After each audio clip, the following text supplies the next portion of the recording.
नमस्कार, कैसे हैं आप सब। नीट 2022 17 जुलाई को संपन्न हुआ। उम्मीद है कि आप सभी के अच्छे मार्क्स आएंगे, आपने अच्छा प्रदर्शन किया होगा। आज हम बात करेंगे जीव विज्ञान भाग में कितने क्वेश्चन पूछे गए हैं और उसके सही आंसर क्या होंगे और कहाँ से पूछे गए हैं। दो बात ही सबसे ज़्यादा आप लोग को परेशान करती है, एक तो ये कि इसका आंसर क्या सही होगा और दूसरा ये कि कहाँ से आया, कहाँ से है। सब कुछ बताएंगे इसके बारे में। और मैंने जो एनालिसिस किया उसमें मैंने देखा कि इस बार नीट 2022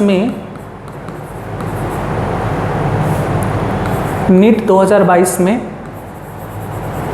क्लास 11 से कुल 52 क्वेश्चन पूछे गए हैं और क्लास 12 से कुल 48 क्वेश्चन पूछे गए हैं। इस बार क्लास 11 से थोड़े क्वेश्चन ज़्यादा थे, अब थोड़े क्या 4 क्वेश्चन ज़्यादा थे, ठीक है। अब दूसरी बात ये आती पूछे कहाँ से गए हैं। तो आपको इनमें एनसीईआरटी में आपको मिल जाएगा 29 क्वेश्चन, एनसीईआरटी में मिल जाएगा, ठीक है। अभी सब कुछ बताऊंगा, किस पेज नंबर पे, किस चैप्टर में, किस क्लास में, सब कुछ बताऊंगा, ठीक है, डिटेल।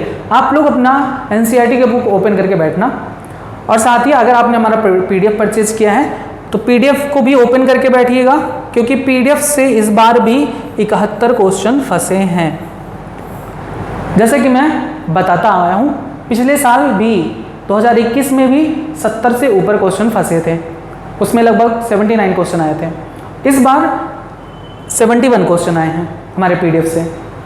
सब कुछ डिटेल बताया जाएगा हमारे पीडीएफ के, किस चैप्टर के किस पेज नंबर पे उसका आंसर मिलेगा, सब कुछ बताया जाएगा, ठीक। अभी जो आपके सामने क्वेश्चन बुकलेट है उसका कोड है T2। अब जिसके पास T2 कोड है वो तो इजी है उसके लिए, और जिसके पास T2 कोड नहीं है, कोई और कोड है, तो वो क्वेश्चन मैच करता चलेगा और नोट करता चलेगा जो मैं बता रहा हूँ, ठीक। इतनी बातें समझ में आई। दो चीज़ें जो आप लोग को परेशान करती है, एक आंसर क्या सही होगा तो वो अभी मैं बता दूंगा, दूसरा कहाँ से पूछे गए उसके बारे में आप लोग को बता दिया गया। एनसीईआरटी से 29 क्वेश्चन आए, पीडीएफ से हमारे 71 क्वेश्चन, कुल 100 क्वेश्चन पूछे गए थे, जिनमें से आपको लगभग 90 क्वेश्चन करना था। आइए, सबसे पहला जो क्वेश्चन पूछा गया है वो ये कि संवहन बंडलों के विषय में निम्नलिखित कथनों को पढ़िए। संवहन बंडल यानी वैस्कुलर बंडल के बारे में कुछ बातें यहाँ पर लिखी गई हैं। लिखा गया जड़ों में एक संवहन बंडल में जाइलम और फ्लोएम विभिन्न त्रिज्याओं पर एकांतर रूप में व्यवस्थित होते हैं। बिल्कुल सही बात है। संयुक्त बंध संवहन बंडलों में कैम्बियम नहीं होता, ये भी बिल्कुल सही बात है।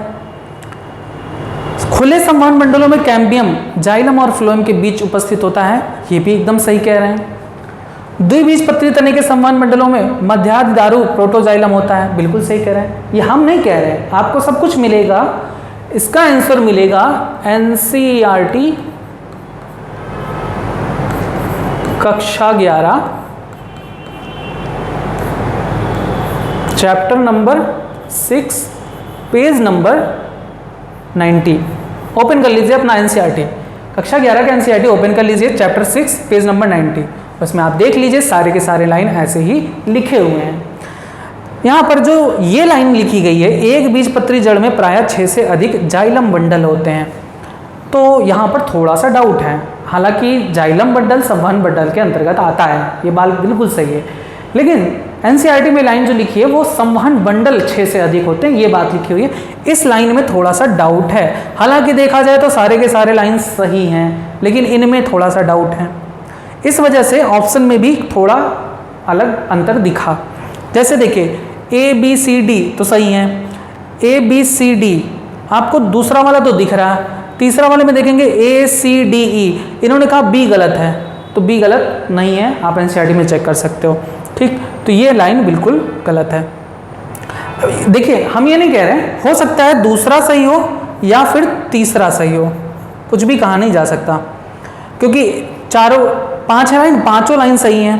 अब पांचों को कोई ऑप्शन दिया नहीं है, इसलिए हम शुरुआत से ABCD को ही लगा सकते हैं। और दूसरा, इसमें थोड़ा सा ये डाउट है, जाइलम बंडल की जगह पर अगर वहाँ लिखा होता संवहन बंडल, तब यहाँ हम एकदम श्योर होते पांचों में से कोई भी लगा दो। तो यहाँ पर हम आंसर इसका देंगे, दूसरा आंसर इसका सही है, ठीक। बाकी जो एनटीए जारी करेगा आंसर की उसके हिसाब से होगा। मेरे हिसाब से यहाँ पर दूसरा वाला ऑप्शन सही है, ठीक। समझ में आया कहाँ से मिला? एनसीईआरटी कक्षा 11 चैप्टर 6 पेज नंबर 90। आइए दूसरा क्वेश्चन देखते हैं।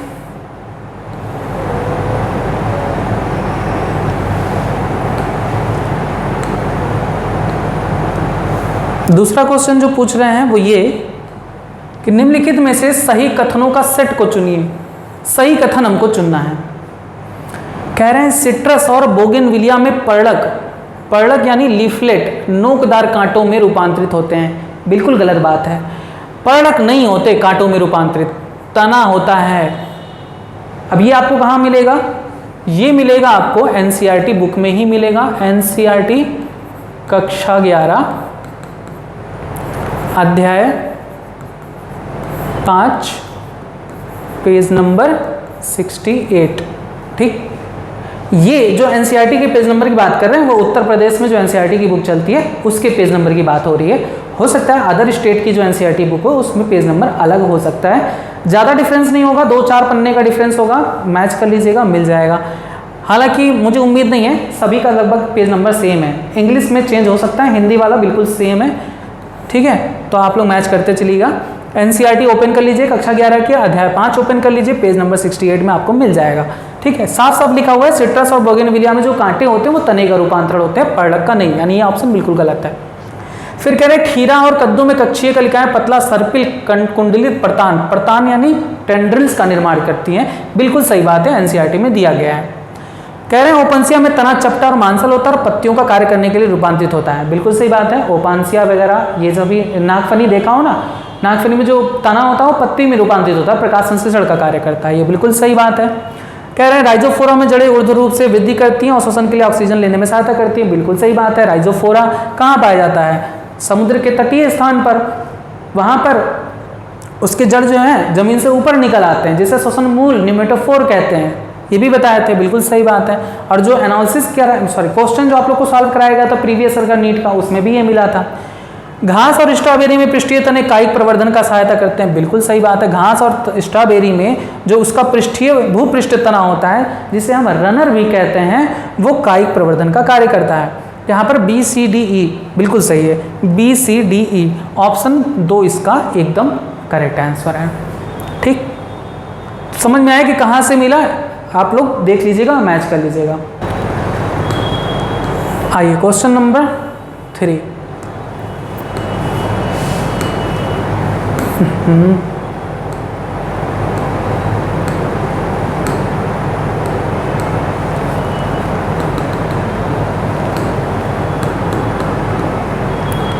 ठीक है, क्वेश्चन नंबर 3। क्वेश्चन नंबर 3 कह रहे हैं कि अर्धसूत्री विभाजन के दौरान समजात गुणसूत्रों पर पुनर्योजन ग्रंथिकाओं यानी नोड्यूल्स का बनना, रिकॉम्बिनेशन नोड्यूल्स का बनना किसे अभिलक्षित करता है? युगली यानी बाइवेलेंट, वह स्थल जहां जीन विनिमय होता है, या उपांति भवन, या सिनेप्टोनिमल कॉम्प्लेक्स। तो ये पूछा गया है आपका फिर से एनसीईआरटी कक्षा 11 अध्याय 10 कोशिका चक्र एवं विभाजन, पेज नंबर 168 पर आपको इसका आंसर मिल जाएगा। इसका आंसर सही होगा बी, यानी दूसरा। वह स्थल जहां जीन विनिमय होता है वहीं पर पुनर्योजन ग्रंथिकाएं बनती हैं। ठीक है, मैच कर लीजिएगा आप। नेक्स्ट क्वेश्चन देखिए, पूछा गया है निम्नलिखित कथनों को पढ़िए और सही कथनों को के सेट को चुनिए। कह रहे यूक्रोमेटिन एक ढीला बंधा हुआ क्रोमेटिन है। यूक्रोमेटिन हल्का बंधा हुआ होता है, हल्का रंग दिखता भी है, बिल्कुल सही बात है। हेट्रोक्रोमेटिन अनुलेखन में सक्रिय होता है, गलत है। हेट्रोक्रोमेटिन नहीं सक्रिय होता है, यूक्रोमेटिन सक्रिय होता है अनुलेखन में, तो ये पॉइंट गलत है। कह रहे न्यूक्लियोसोम में हिस्टोन अष्टक ऋणात्मक आवेशित डीएनए पर लिपटा होता है। बिल्कुल सही बात है। डीएनए ऋणात्मक आवेशित होता है, हिस्टोन धनात्मक आवेशित होता है, दोनों एक दूसरे से लिपटे होते हैं, तो ये बिल्कुल सही बात कही गई है। कह रहे हैं हिस्टोन में लाइसिन और आर्जिनिन प्रचुर मात्रा में होता है। बिल्कुल सही बात है। नीट का जो प्रीवियस ईयर का क्वेश्चन सॉल्व कराया था उसमें भी ये पॉइंट आया था। कह रहे हैं एक प्रारूपी न्यूक्लियोसोम में डीएनए हेलिक्स के 400 बेस पेयर होते हैं। बिल्कुल गलत बात है, लगभग 200 बेस पेयर होते हैं। एग्जैक्ट अगर देखा जाए तो 146 होता है, लेकिन मानते 200 बेस पेयर है। याद रखेंगे 200 बेस पेयर लगभग में बोलते हैं इसको। यानी ऑप्शन क्या सही जाएगा? A, C और D सही है। A, C और D ऑप्शन पहला ही सही जाएगा। अब ये कहाँ मिलेगा? ये मिलेगा हमारे PDF में कक्षा 12 अध्याय 6 पेज नंबर 16 पर आपको इसका आंसर मिल जाएगा। नेक्स्ट क्वेश्चन देखिए, पूछा गया है, नीचे दिए गए कथन हैं, 2 कथन दिए गए हैं। कह रहे हैं C4 पादपों में प्राथमिक CO2 ग्राही फास्फोइनोल पाइरुवेट होता है। बिल्कुल सही बात है। C4 पौधे में जो प्राथमिक CO2 ग्राही होता है वो PP होता है, फास्फोइनोल पाइरुवेट, और यह पर्णमध्योतक कोशिका में पाया जाता है। बिल्कुल सही बात है। C4 पादपों की पर्णमध्योतक कोशिकाओं में रुबिस्को एंजाइम का अभाव होता है। बिल्कुल सही बात है, रुबिस्को एंजाइम नहीं पाया जाता है, यानी दोनों कथन सही है। तो ऑप्शन क्या सही जाएगा? ऑप्शन 4 सही जाएगा। कथन फर्स्ट और कथन सेकंड दोनों सही है। अब ये कहाँ मिलेगा? तो ये मिलेगा हमारे PDF में कक्षा 12, ये जाएगा नहीं, कक्षा 11 में जाएगा, कक्षा 11 में जाएगा, और अध्याय 13 और पेज नंबर आपको 12 पे इसको मिल जाएगा। पेज नंबर 12 पे इसका आंसर मिल जाएगा। नेक्स्ट क्वेश्चन देखिए, कह रहे हैं निम्नलिखित में से परागण के विषय में गलत कथन को चुनिए। गलत कथन चुनना है। अजैविक परागण में वायु द्वारा परागण बहुतायत है। बिल्कुल सही बात है। परागण के लिए मक्खियों और भृंगों को आकर्षित करने के लिए पुष्प बदबूदार गंध उत्पन्न करते हैं। बिल्कुल सही बात है। कुछ लोग इसको गलत करके आए हैं, गलत कथन नहीं है। जैसे रेफ्लेसिया का जो पुष्प होता है बहुत बड़ा है, उसमें से सड़े मांस की बदबू आती है, वो किसके लिए? इन्हीं कीटों मक्खियों को अपनी तरफ आकर्षित करने के लिए। तो ये ऑप्शन बिल्कुल सही है, ये भी सही है, ये भी सही है। कह रहे कीटों, शलभ और तितलियां सबसे अधिक परागण करती हैं। बिल्कुल गलत बात है। सबसे ज़्यादा परागण कौन करती हैं? मधुमक्खियाँ करती हैं। ठीक है, तो हमारे तरफ से ये आंसर गलत लग रहा है, ये लाइन गलत लग रही है। ठीक, तो ऑप्शन यहाँ पर हमारा थर्ड जाएगा। कॉमन सेंस की बात है, आपको NCERT में भी मिल जाएगा, PDF में भी मिल जाएगा। मैंने भी आप लोग को बताया है कई बार कि मधुमक्खियाँ सबसे अच्छे परागणकारी माने जाते हैं। ठीक, नेक्स्ट क्वेश्चन देखिए, निम्नलिखित में से कौन सा कथन जल विद्युत संचलन तकनीक के विषय में सही नहीं है? सही नहीं कथन को चुनना है। कह रहे पृथक किए गए DNA के खंडों को एथिडियम ब्रोमाइड द्वारा अभिरंजित किया जाता है। कई बार आ चुका है, आपके प्रीवियस वाले जो सॉल्व कराए थे क्वेश्चन उसमें भी बताए थे। वर्णोत्पादक क्रियाधार की उपस्थिति में जल में नीले रंग के DNA के बैंड दिखाई देते हैं। बिल्कुल गलत बात है। आप लोग को बताया गया है, प्रीवियस वाले क्वेश्चन में भी सॉल्व कराया गया था, पीले नहीं, कौन से, नारंगी रंग के बैंड दिखाई देते हैं। तो यही ऑप्शन आपका सही नहीं है, ऑप्शन 2। अब ये आपको कहाँ मिलेगा? तो ये भी मिल जाएगा हमारे PDF में कक्षा 12 अध्याय 11 पेज नंबर 8 पे मिल जाएगा। नेक्स्ट क्वेश्चन देखिए, कह रहे हैं आवासीय क्षति और विखंडन, अतिदोहन, विदेशी जातियों का आक्रमण और सह विलुप्तता किसके लिए कारण है? चिल्ला चिल्ला कर बताया गया है। जैव विविधता क्षति, बायोडाइवर्सिटी लॉस, यानी बहुत सारे जीव इससे खतरे में पड़ जाते हैं, विलुप्त होने के कारण पहुंच जाते हैं। ऑप्शन दूसरा बिल्कुल सही है। और ये आपको कहाँ मिलेगा? ये भी हमारे PDF में आपको मिल जाएगा, कक्षा 12 ये अध्याय जाएगा 15 पेज नंबर 5। ठीक है, मैच कर लीजिएगा। कक्षा 12 अध्याय 15 पेज नंबर 5। नेक्स्ट क्वेश्चन देखिए, नेक्स्ट क्वेश्चन पूछा गया है कि हाल के वर्षों में खीरे का उत्पादन कई गुना बढ़ा है। निम्नलिखित में से किस पादप हार्मोन को प्रयुक्त करने के परिणाम स्वरूप यह उत्पादन बढ़ा है, जबकि यह हार्मोन पादपों में मादा पुष्प उत्पन्न करने के लिए जाना जाता है? तो इस क्वेश्चन में थोड़ा सा कन्फ्यूजन है। कुछ जगह पर मुझे लग रहा था साइटोकाइनिन है, लेकिन मैं जब NCERT को देखा तो मुझे NCERT के अकॉर्डिंग एथिलीन लग रहा है, गैसियस PGR एथिलीन लग रहा। अब बाकी क्या होता है इसका सही आंसर मैं श्योर नहीं हूँ, मुझे तो 2 लग रहा है, दूसरा वाला ऑप्शन सही होगा। ये आपको मिल जाएगा NCERT, क्योंकि यहाँ पर बात की गई है ना पुष्पन की, मादा पुष्प को उत्पन्न करने की बात की गई है। इस वजह से मुझे लगता है पुष्पन उत्पन्न करने के लिए, प्रेरित करने के लिए एथिलीन ही यूज किया जाता है। ये आपको मिलेगा NCERT में कक्षा 11 अध्याय 15 और पेज नंबर 250 वहाँ पर आपको मिल जाएगा कि एथिलीन का प्रयोग पुष्पन को प्रेरित करने के लिए किया जाता है, और यहाँ पर मादा पुष्प की बात की गई है कि मादा पुष्प उत्पन्न करने के लिए जाना जाता है। तो मेरे हिसाब से तो ऑप्शन दूसरा सही जाना चाहिए। नेक्स्ट क्वेश्चन पूछा गया है कि जब ग्लूकोज का प्रत्येक अणु पायरुविक अम्ल के 2 अणुओं में परिवर्तित होता है तब एटीपी का नेट लाभ कितना होता है। अगर हम यहाँ पर ये बात करें ना कि एटीपी का नेट लाभ कितना होता है, तो इसके हिसाब से मेरे हिसाब से जो जाना चाहिए वो 2, क्योंकि ग्लूकोज से जब पायरुविक एसिड बनता है तो उस दौरान 2 एटीपी बनता है और साथ ही साथ 2 NADH बनता है। और आपको पता है कि 1 NADH किसके बराबर होता है, सॉरी हाँ सही था, 3 ATP के बराबर होता है। तो यहाँ पर 2 NADPH है, तो 2 गुणे 3 यानी 6 ATP यहाँ से और 2 ATP यहाँ से, 8 ATP कुल बनता है। लेकिन बात यहाँ पर हमें जहाँ तक लगता है, देखिए दोनों ऑप्शन दे दिए 2 और 8, अब इसमें भी कंफ्यूजन है। अगर हम शुद्ध ATP की बात करें तो सिर्फ 2 ATP बनता है, लेकिन अगर हम टोटल देखें तो टोटल हमें NADH के थ्रू भी कितना मिल जाता है, 8 ATP।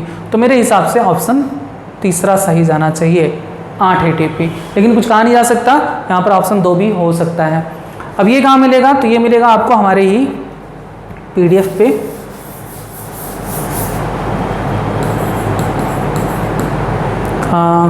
क्लास जाएगा 11th, क्लास 11th पादपों में श्वसन, चैप्टर जाएगा 14, पेज नंबर 6, पेज नंबर 6 पर इसका आंसर मिल जाएगा।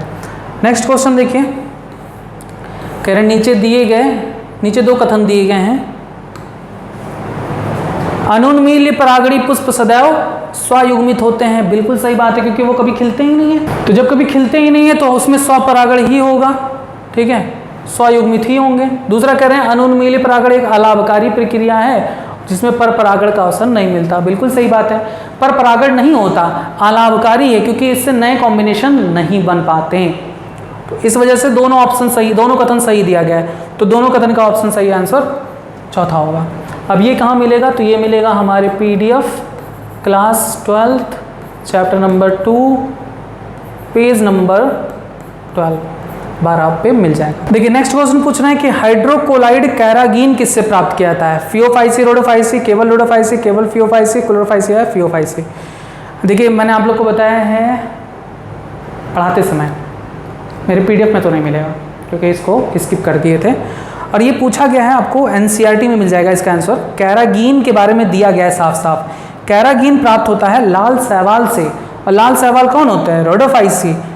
तो इसका ऑप्शन क्या सही जाएगा, ऑप्शन सेकंड।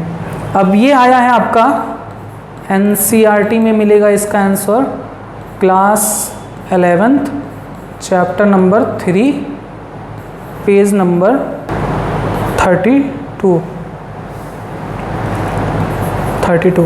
पेज नंबर 32 पे इसका आंसर मिल जाएगा। नेक्स्ट क्वेश्चन देखिए, कह रहे हैं पादप कार्य की वैज्ञानिकों द्वारा गर्डलिंग प्रयोग यानी कटिबंध प्रयोग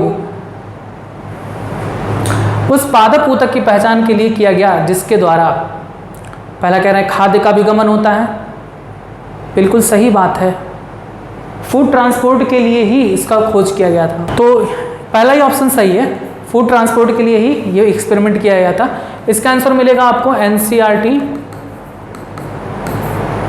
क्लास 11th चैप्टर 11th ही जाएगा फूड ट्रांसपोर्टेशन में, पेज नंबर आपको मिलेगा 192 पे, ठीक, चेक कर लीजिएगा। नेक्स्ट क्वेश्चन कह रहे हैं निम्नलिखित में से कौन सा युग्म बेमेल है, यूलोथ्रिक्स, मैनीटोल। यहाँ पर अगर आप देखो तो मैनीटोल क्या होता है, संग्रहित भोज्य पदार्थ किसका, फियोफाइसी का, फियोफाइसी का संग्रहित भोज्य पदार्थ होता है। यूलोथ्रिक्स को देखोगे तो यूलोथ्रिक्स किस में आता है, क्लोरोफाइसी। तो ये बेमेल है। अगर कोई उदाहरण फियोफाइसी का वहाँ पर दिया गया होता है एल्गी का, तब बात वहाँ पर सही होती है, लेकिन यूलोथ्रिक्स आते हैं क्लोरोफाइसी में, और संग्रहित भोज्य पदार्थ उसके सामने किसका लिख दिया है, फियोफाइसी का, यानी बेमेल कौन है, पहला ही बेमेल है। ये कहाँ पर मिलेगा, तो हमारे ही PDF में आपको मिल जाएगा, class 11th chapter number 3 page number 7। ठीक, नेक्स्ट देखिए, कह रहे हैं डीएनए बहुरूपता किसका आधार बनाता है? डीएनए पॉलीमॉर्फिज्म किसका आधार बनता है? तो इसका ऑप्शन सही आएगा डीएनए अंगुली छाप, यानी डीएनए फिंगरप्रिंटिंग। साफ साफ दिया गया है एनसीईआरटी में। अब एनसीईआरटी के class 12th chapter number 6 page number 132 पर इसका आंसर आपको मिल जाएगा, चेक कर लीजिए। साफ साफ लिखा हुआ है कि डीएनए बहुरूपता ही डीएनए अंगुली छापी का आधार है। नेक्स्ट क्वेश्चन देखिए, कह रहे हैं सूची 1 को सूची 2 के साथ सुमेलित कीजिए। यहाँ पर देखिए मैग्नीज का कार्य क्या होता है? प्रकाश संश्लेषण के दौरान जल के अणुओं का विघटन करता है। ठीक, प्रकाश संश्लेषण के दौरान जल के अणुओं का विघटन, तो यहाँ पर ऑप्शन ए का चौथा चला जाएगा। फिर कह रहे हैं मैग्नीशियम, तो मैग्नीशियम का कार्य होता है श्वसन के लिए एंजाइमों को सक्रिय करना। बोरॉन का कार्य होता है पराग के अंकुरण के लिए यह आवश्यक होते हैं, और लौह कैटालेज एंजाइम को सक्रिय करता है। ये आपको मिलेगा हमारे पीडीएफ के क्लास 11th में जाएगा, चैप्टर नंबर 12 और पेज नंबर 3 पर आपको इसका आंसर मिल जाएगा। नेक्स्ट देखिए, कह रहा है आरएनए एमआरएनए के प्रोटीन के रूपांतरण की प्रक्रिया कब आरंभ होती है? एमआरएनए से प्रोटीन की जो बनने की प्रक्रिया है वो तब शुरू होती है जब एमआरएनए पर सबसे पहले राइबोसोम की छोटी यूनिट आकर जुड़ती है। तो यहाँ पर देखिए सब यूनिट जुड़ती है, बड़ी सब यूनिट गलत है, दोनों सब यूनिट एक साथ नहीं जुड़ता। टीआरएनए सक्रिय होता है और राइबोसोम के बड़ी यूनिट नहीं, बड़ा यूनिट नहीं, छोटा यूनिट एमआरएनए के समीप जैसे ही आता है स्टार्ट हो जाता है ट्रांसलेशन। ऑप्शन चौथा सही जाएगा। अब ये आया है आपका हमारे पीडीएफ में नहीं मिलेगा, ये एनसीईआरटी में मिलेगा। हालांकि जब मैंने पढ़ाया था तो बताया था NCERT class 12 chapter number 6 page number 125 उस पर मिल जाएगा। नेक्स्ट क्वेश्चन देखिए, कह रहे हैं निम्नलिखित में वह कौन सा यंत्र है जो ताप विद्युत संयंत्र के निर्वातक में उपस्थित कणिकीय पदार्थों को निकाल सकता है? तो साफ साफ आपको एनसीईआरटी में इसका आंसर मिल जाएगा वैद्युत अवक्षेपित्र, यानी इलेक्ट्रो प्रेसिपिटेटर। ये आपको मिलेगा एनसीईआरटी में क्लास 12 चैप्टर नंबर 16 में जाएगा, पेज नंबर 306। ठीक है, class 12 chapter number 16 page number 306 पर मिल जाएगा। नेक्स्ट क्वेश्चन देखिए, कह रहे हैं निम्नलिखित में से किसमें पुष्प एक व्यास सममित होते हैं? तो यहाँ पर एक व्यास सममित यानी जाइगोमॉर्फिक पूछा गया है। तो बताइए सरसों, गुलमोहर, केसिया, धतूरा, मिर्च, इनमें से कौन एक व्यास सममित है? तो देखिए एक व्यास सममित का उदाहरण गुलमोहर और केसिया है। एनसीईआरटी में साफ साफ मेंशन है, बता रहा हूँ किस पेज नंबर पे। देखिए सरसों, धतूरा और मिर्च ये सभी त्रिज्या सममित होते हैं, त्रिज्या सममित होते हैं यानी एक्टिनोमॉर्फिक होते हैं।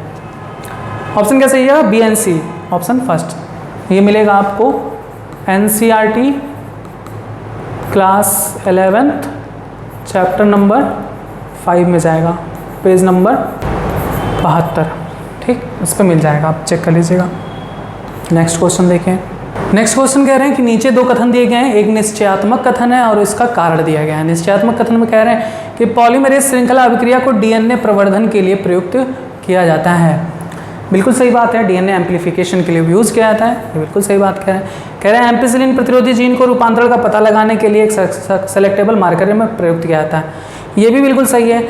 लेकिन क्या एम्पिसिलिन प्रतिरोधी जीन का पीसीआर से कोई लेना देना है? बिल्कुल भी नहीं। कथन तो दोनों सही है लेकिन ये इसका कारण नहीं है, यानी ए और दोनों सही है किंतु आर ए का सही व्याख्या नहीं है। ऑप्शन पहला यहाँ पर सही है। अब ये कहाँ मिलेगा? तो ये मिलेगा आपको हमारे पीडीएफ में मिलेगा, क्लास 12th में मिलेगा, चैप्टर नंबर 11th में जाएगा जैव प्रौद्योगिकी में। ये लाइन मिलेगा आपको पेज नंबर 231 पर और ये मिलेगा आपको पेज नंबर 227 पर। ठीक, नेक्स्ट देखिए, कह रहे हैं निम्नलिखित में से कौन से कथन को परिभक्षिता से नहीं जोड़ा जाता? परिभक्षिता यानी प्रीडेशन से नहीं जोड़ा जाता है। कह रहे हैं इसकी एक जाति विलुप्त हो सकती है, बिल्कुल सही बात कह रहे हैं, परभक्षिता से जोड़ा जा सकता है।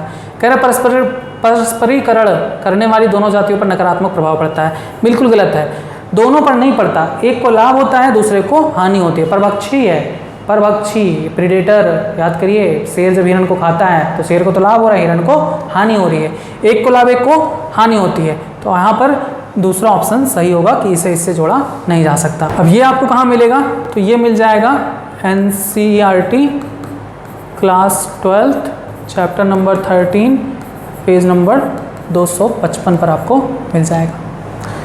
नेक्स्ट देखिए, कह रहे हैं निम्नलिखित में से कौन सी घटना सूत्री विभाजन के दौरान कभी नहीं होती। सूत्री विभाजन यानी माइटोसिस नहीं, हाँ माइटोसिस सही है। तारक केंद्रों का विपरीत ध्रुवों की ओर गमन, समजात गुणसूत्रों का युग्मन। अब देखिए युग्मन शब्द आ गए हैं, ये जब नीट का प्रीवियस ईयर का क्वेश्चन सॉल्व करा थे तब भी बार बार आ रहा था, और आप लोग को पता है अर्धसूत्री और समसूत्री विभाजन में अंतर भी यही होता है, युग्मन युग्मन नहीं बनता। युग्मन यानी सिनेप्सिस का बनना जाइगोटीन में होता है, और जाइगोटीन किसकी अवस्था है, अर्धसूत्री विभाजन की अवस्था है, समसूत्री की नहीं, यानी ऑप्शन दूसरा सही होगा। ये कहाँ मिलेगा, PDF में ही मिल जाएगा आपको, क्लास 11th है चैप्टर नंबर 10 कोशिका वाले अध्याय में, और पेज नंबर 7 में ये आपको मिल जाएगा। नेक्स्ट क्वेश्चन देखिए, कह रहे हैं निम्नलिखित में से कौन एक वाय स्थानीय संरक्षण विधि नहीं है। वाय स्थानीय संरक्षण विधि नहीं है मतलब स्वास्थानीय होना चाहिए। तो इसमें से देखिए राष्ट्रीय उद्यान, सूक्ष्म प्रवर्धन, निम्नता परीक्षण, पात्र निषेचन। देखिए यहाँ पर राष्ट्रीय उद्यान दिया गया है, नेशनल पार्क, आपको पता है नेशनल पार्क क्या होते हैं, स्वास्थानीय संरक्षण का उदाहरण होते हैं, वाय स्थानीय संरक्षण का नहीं, ऑप्शन पहला ही सही है। ये कहाँ मिलेगा आपको, ये मिल जाएगा हमारे PDF में क्लास 12th चैप्टर नंबर, ये मिलेगा 15 में पेज नंबर 7 पर मिल जाएगा। नेक्स्ट क्वेश्चन देखिए, कह रहे हैं नीचे दो कथन दिए गए हैं। मेंडल ने मटर के पौधों में विपरीत लक्षणों के साथ युग्मों का अध्ययन किया और वंशांगति के नियम को प्रस्तावित किया। कह रहे हैं मटर के पौधों में अपने प्रयोग में मेंडल ने 7 लक्षणों, बीज का रंग, पुष्प का रंग, फली का आकार, रंग, पुष्प की स्थिति, तने की लंबाई का परीक्षण किया। दोनों ऑप्शन सही है, ये भी सही है, ये भी सही है, 7 ही लक्षणों को लिया था, और कौन कौन से लक्षण था ये भी लिया था, यानी कथन 1 और 2 दोनों सही होगा, ऑप्शन पहला सही जाएगा। तो ये कितना इजी क्वेश्चन था, इनके बारे में तो आप लोग को डिटेल भर भर के पढ़ाया गया है मेंडल के बारे में अध्याय 5 के अंतर्गत। तो ये आपको मिल जाएगा हमारे PDF में class 12th chapter number 5 page number 4 पर, ठीक मिल जाएगा, फिगर ही पूरा दिया गया है 7 लक्षण के। नेक्स्ट देखिए, कह रहे हैं निम्नलिखित में से कौन सुघट्यता प्रदर्शित नहीं करता। तो यहाँ पर देखिए पूछा गया सुघट्यता प्रदर्शित नहीं करता, तो यहाँ पर ऑप्शन मेरे हिसाब से मक्का सही होगा। ये यहाँ पर सुघट्यता प्रदर्शित नहीं करता, प्लास्टिसिटी नहीं पाई जाती। ये मिल जाएगा आपको हमारे PDF में class 11th chapter number 15 page number 4 पर। नेक्स्ट क्वेश्चन कह रहे हैं लैक्टिक अम्ल किण्वन के दौरान यानी फर्मेंटेशन के दौरान ग्लूकोज से कितनी ऊर्जा विमुक्त होती है। साफ साफ NCERT में दिया गया है 7% से कम। ये आपको मिल जाएगा NCERT कक्षा 11 और चैप्टर नंबर 14 पेज नंबर 230 पर मिल जाएगा। नेक्स्ट देखिए, कह रहे हैं गैसीय पादप वृद्धि नियंत्रक पादपों में किस लिए प्रयुक्त किए जाते हैं। जड़ों की वृद्धि और मूल रोमों के निर्माण के उन्नत के लिए, जिससे कि अवशोषण सतह में वृद्धि हो, शीर्षक प्रभाविता के नियंत्रण में सहायता के लिए, खेतों में द्विबीजपत्री खरपतवार को नष्ट करने के लिए, माल्टन प्रक्रम की गति को बढ़ाने के लिए। यहाँ पर ऑप्शन पहला सही जाएगा कि जड़ों की वृद्धि और मूल रोमों के निर्माण के उन्नत के लिए, जिससे अवशोषण सतह में वृद्धि हो। ये आपको कहाँ मिलेगा, ये मिलेगा NCERT में क्लास 11th के चैप्टर नंबर 15 में पेज नंबर 250 पर मिल जाएगा। नेक्स्ट क्वेश्चन देखिए, कह रहे हैं निम्नलिखित में से कौन एक एपोप्लास्टिक पथ के दौरान नहीं देखा जाता। एपोप्लास्टिक पथ यानी जो सिर्फ और सिर्फ भित्तियों के माध्यम से होती हैं। इस संचलन में कोशिका झिल्ली के पार नहीं जाना चाहिए, नहीं जाना चाहिए, मतलब जाती नहीं है, कोशिका झिल्ली के पार नहीं जाता जल के अणु, सही बात है। इस संचलन में कोशिका द्रव्य प्रवाह सहायता करता है, बिल्कुल गलत बात है। साइटोप्लाज्मिक स्ट्रीमिंग इसमें कोई भी हेल्प नहीं करती। यहाँ पर गलत पूछा गया था, नहीं होता, तो ऑप्शन दूसरा सही जाएगा। ये आपको कहाँ मिलेगा, ये मिलेगा आपको NCERT में chapter number class 11th chapter number 11 में ही जाएगा और पेज नंबर 184 पर आपको मिल जाएगा। नेक्स्ट क्वेश्चन देखिए, कह रहे हैं निम्नलिखित में से कौन सा एक कथन केमियोस्मोसिस यानी रासायनिक परासरण के द्वारा एटीपी संश्लेषण के दौरान ऊर्जा निर्मुक्त होने के विषय में सत्य नहीं है, इसमें क्या शामिल है? तो मेरे हिसाब से इसका आंसर पहला सही होना चाहिए, इलेक्ट्रॉन प्रवणता का विघटन। कोई संबंध नहीं है इसका रासायनिक परासरण से। और ये आप देख सकते हैं NCERT class 11 chapter number 17 page number 224 पर। ठीक, नेक्स्ट कह रहे हैं निम्नलिखित में से कौन सा पादप में वैक्सिलरी पुष्पदल विन्यास और द्विसंधि पुंकेसर होता है? ये शायद प्रीवियस वाले क्वेश्चन में भी आया था, आपको बताया भी गया था कि वैक्सिलरी पुष्पदल विन्यास और द्विसंधि पुंकेसर का उदाहरण क्या सही होगा? मटर, पाइसम सटाइपम। ये आपको मिल जाएगा एनसीईआरटी में क्लास 11 चैप्टर नंबर 5 में जाएगा, पेज नंबर 74 पर आपको इसका आंसर मिल जाएगा। नेक्स्ट क्वेश्चन देखिए, कह रहे हैं कि नीचे दो कथन दिए गए हैं, अपघटन एक ऐसी प्रक्रिया है जिसमें सूक्ष्मजीव द्वारा अपरद को सरल पदार्थों में अपघटित किया जाता है। बिल्कुल सही बात है। कह रहे हैं यदि अपरद में लिग्निन और काइटिन की प्रचुरता है तब घटन बहुत तीव्र गति से होता है। बिल्कुल गलत बात है, धीमी गति से होता है। ये एनसीईआरटी में साफ साफ मेंशन है, यानी कथन पहला सही है दूसरा गलत है। कथन पहला सही है दूसरा गलत है, ऑप्शन दूसरा सही होगा। ये आपको कहाँ मिलेगा? तो ये आपको मिलेगा एनसीईआरटी में class 12 chapter number 14 page number 269 पर आपको मिल जाएगा एनसीईआरटी में। ठीक, चेक कर सकते हैं, वहाँ पर साफ साफ लिखा गया है कि यदि अपरद में लिग्निन और काइटिन की प्रचुरता होती है तब वहाँ पर अपघटन गति बहुत धीमी हो जाती है। नेक्स्ट देखिए, कह रहे हैं निम्नलिखित में से कौन एलनस की जड़ों में नाइट्रोजन स्त्रीकारी ग्रंथिकाएं उत्पन्न करता है? आप लोगों ने तो पढ़ा है कि ग्रंथिका कौन उत्पन्न करता है? राइजोबियम। सीधे लगा दोगे, नाइट्रोजन स्त्रीकरण देखा, ग्रंथिका देखा, राइजोबियम मार दिया। गलत है, राइजोबियम नहीं सही है, क्योंकि राइजोबियम किस में पाया जाता है? लेग्यूमिनोसी कुल के पौधों में। लेग्यूमिनोसी यानी लेग्यूम वाले पौधों में पाया जाता है राइजोबियम, चना, मटर, दाल, इन सब में। एलनस जो होता है वो नॉन लेग्यूमिनेसी में आता है, नॉन लेग्यूमिनोसी कुल में आता है। और नॉन लेग्यूमिनेसी कुल में नाइट्रोजन स्त्रीकारक कौन होता है? फ्रैंकिया होता है। ऑप्शन पहला सही जाएगा। ठीक, ये थोड़ा सा इस बार अपोजिट में पूछ लिए, पहले बार बार पूछते थे लेग्यूमिनस कुल के, अब इस बार पूछ लिए नॉन लेग्यूमिनस कुल के। ठीक, और ये मुझे कहीं दिखा भी नहीं, एनसीईआरटी में नहीं है, मेरे पीडीएफ में नहीं था, तो इसलिए मैं इसका बता नहीं पाऊंगा कि आया कहाँ से। एक क्वेश्चन यही मुझे मिला जो मुझे दिखा नहीं एनसीईआरटी और पीडीएफ में, अलावा कहीं और से दिया गया। नेक्स्ट देखिए, कह रहे हैं आर्थ्रोपोड में बाह्य कंकाल किसका बना होता है? तो आप लोग को पता ही है, ये भी शायद प्रीवियस वाले पूछा गया था, बाह्य कंकाल किससे बना होता है? काइटिन का बना होता है। अब ये आपको कहाँ मिलेगा कि आर्थ्रोपोडा में बाह्य कंकाल काइटिन का बना होता है? तो हमारे पीडीएफ में ही मिल जाएगा आपको, क्लास 11 चैप्टर नंबर 4 जंतु जगत और पेज नंबर 12 पर इसका आंसर मिल जाएगा। नेक्स्ट कह रहे हैं एक्सओ प्रकार का लिंग निर्धारण किस में पाया जाता है? चिल्ला चिल्ला के कई बार रिपीट किया है वो क्वेश्चन है, बार बार वही पूछा जा रहा है। एक्सओ प्रकार का लिंग निर्धारण किस में पाया जाता है? टिड्डे में पाया जाता है। Very easy question. लिंग निर्धारण की क्रियाविधि में आप लोग को बताया गया था। ये कहाँ मिलेगा? हमारे पीडीएफ में मिल जाएगा आपको क्लास 12 में चैप्टर नंबर 5 में, और ये मिलेगा पेज नंबर 28 में। नेक्स्ट देखिए, कह रहे हैं एक पुराने वृक्ष में द्वितीयक जाइलम का अधिकतर भाग सघन भूरा होता है और कीटों के आक्रमण का प्रतिरोधी होता है, या किसके कारण होता है? तो इसका आंसर आपको मिल जाएगा एनसीईआरटी में पूछा गया है क्लास 11 से चैप्टर नंबर 6 पेज नंबर 96 में आपको आंसर मिल जाएगा इसका। वहाँ साफ साफ लिखा है सूक्ष्म जीवों और कीटों से नियंत्रण के लिए इनका जो द्वितीयक जाइलम होता है वो काफ़ी भूरा गाढ़े काला रंग का हो जाता है। और इसकी वजह क्या है? पहला ये द्वितीयक उपापचय के स्राव और वाहिकाओं के अवकाशिका में उनके एकत्र होने के कारण। उनके किसके एकत्र होने के कारण? ये जो टैनिन रेजिन है इनके एकत्र होने का कारण, यानी ऑप्शन ए और बी दोनों सही जाएगा, बाकी सारे गलत हैं। ए और बी ऑप्शन 4। नेक्स्ट देखिए, इसमें पूछा जा रहा है कि दो सूची दी गई है, मिलान करना है। मध्य केंद्रीय गुणसूत्र क्या होता है? मेटासेंट्रिक क्रोमोसोम, आपको पता है मेटासेंट्रिक क्रोमोसोम क्या होता है? सेंट्रोमियर के मध्य में स्थित होता है। देख लीजिए गुणसूत्र बिंदु कहाँ स्थित होता है? मध्य में। गुणसूत्र मध्य में स्थित होता है और गुणसूत्र की दोनों भुजाएं बराबर लंबाई की होती हैं। यहाँ पर एक चीज़ मिस हो गया है, गुणसूत्र बिंदु होना चाहिए था, गुणसूत्र बिंदु मध्य में होता है। ठीक, तो पहले का ऑप्शन थर्ड।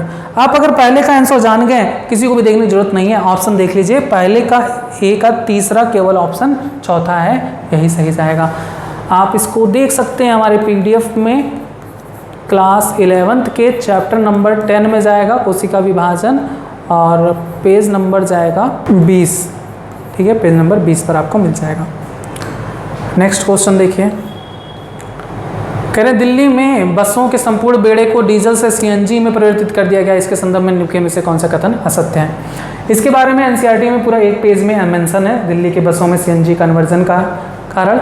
आप अगर पहले को देखेंगे, इस परिवर्तन के मूल्य को कम करने के लिए उसी डीजल इंजन का CNG बसों में उपयोग किया गया। अब ये थोड़ा सा कन्फ्यूजन लग रहा था क्योंकि ये क्वेश्चन, ये वाला लाइन आपके NCERT में है नहीं, बाकी को देख लीजिए। कह रहे हैं डीजल से सस्ती होती है, बिल्कुल सही बात है, बताया भी गया है। डीजल की तरह इसमें मिलावट नहीं की जा सकती, बिल्कुल सही बात है, ये भी सब कुछ लिखा हुआ है। डीजल CNG डीजल के बजाय अधिक कुशलता से चलती है, ये भी सब कुछ लिखा हुआ है। यानी ये तीनों लाइनें सही लिखी हुई हैं और हमसे पूछा क्या गया है? एक ही लाइन गलत, एक ही कथन इसमें असत्य जा रहा है। ये तीनों सही लिखे हुए हैं, यही आपका गलत जा रहा है, आपको लगा देना है। अब इसका आंसर आपको कहाँ मिलेगा? तो ये मिलेगा आपको NCERT में, NCERT क्लास 12th में जाएगा, चैप्टर नंबर 16 आखिरी पर्यावरण प्रदूषण वाले में, और पेज नंबर जाएगा 298 पर आपको मिल जाएगा।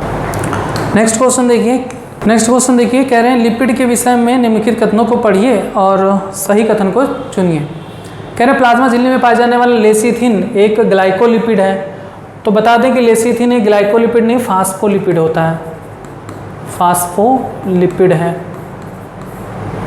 संतृप्त वसाम्ल में, यानी ये कथन गलत है, संतृप्त वसाम्ल में एक या अधिक CC यानी C के डबल बॉन्ड होता है, तो संतृप्त वसा में डबल बॉन्ड नहीं पाए जाते हैं, ये भी बात गलत है। बाकी कह रहे हैं जिंजेली तेल का गलनांक कम है, अतः संधियों में तेल जैसा होता है, बिल्कुल सही बात है। लिपिड प्रायः जल में अघुलनशील होते हैं, परंतु कुछ कार्बनिक विलायक में घुलनशील होते हैं, बिल्कुल सही है। कह रहे जब वसा अम्लों को ग्लिसरॉल के साथ एस्टरीकृत किया जाता है तभी मोनोग्लिसराइड बनते हैं, बिल्कुल सही बात है। CDE ऑप्शन दूसरा सही जाएगा। ये आपको मिल जाएगा हमारी ही PDF में, ये जाएगा class 11th chapter number 9 page number 11 में मिल जाएगा। आइए नेक्स्ट देखते हैं। कह रहे हैं वसंत दारू की आंतरिक संरचना कुछ विशिष्ट लक्षणों को दर्शाती है, निम्नलिखित में से वसंत दारू के विषय में कथनों को सेट चुनिए। सही उत्तर देना है, कौन से कथन सही है।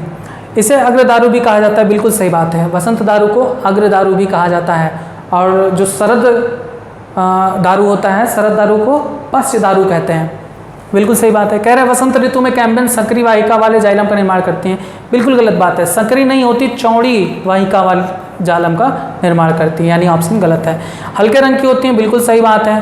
वसंत दारू शरद दारू एकांत संकेंद्र वलय के रूप में वार्षिक विलय बनाते हैं, बिल्कुल सही बात है। इसका घनत्व कम होता है, इसका घनत्व कम होता है वसंत दारू का, बिल्कुल सही बात है, यानी ACDE पहला ऑप्शन सही है।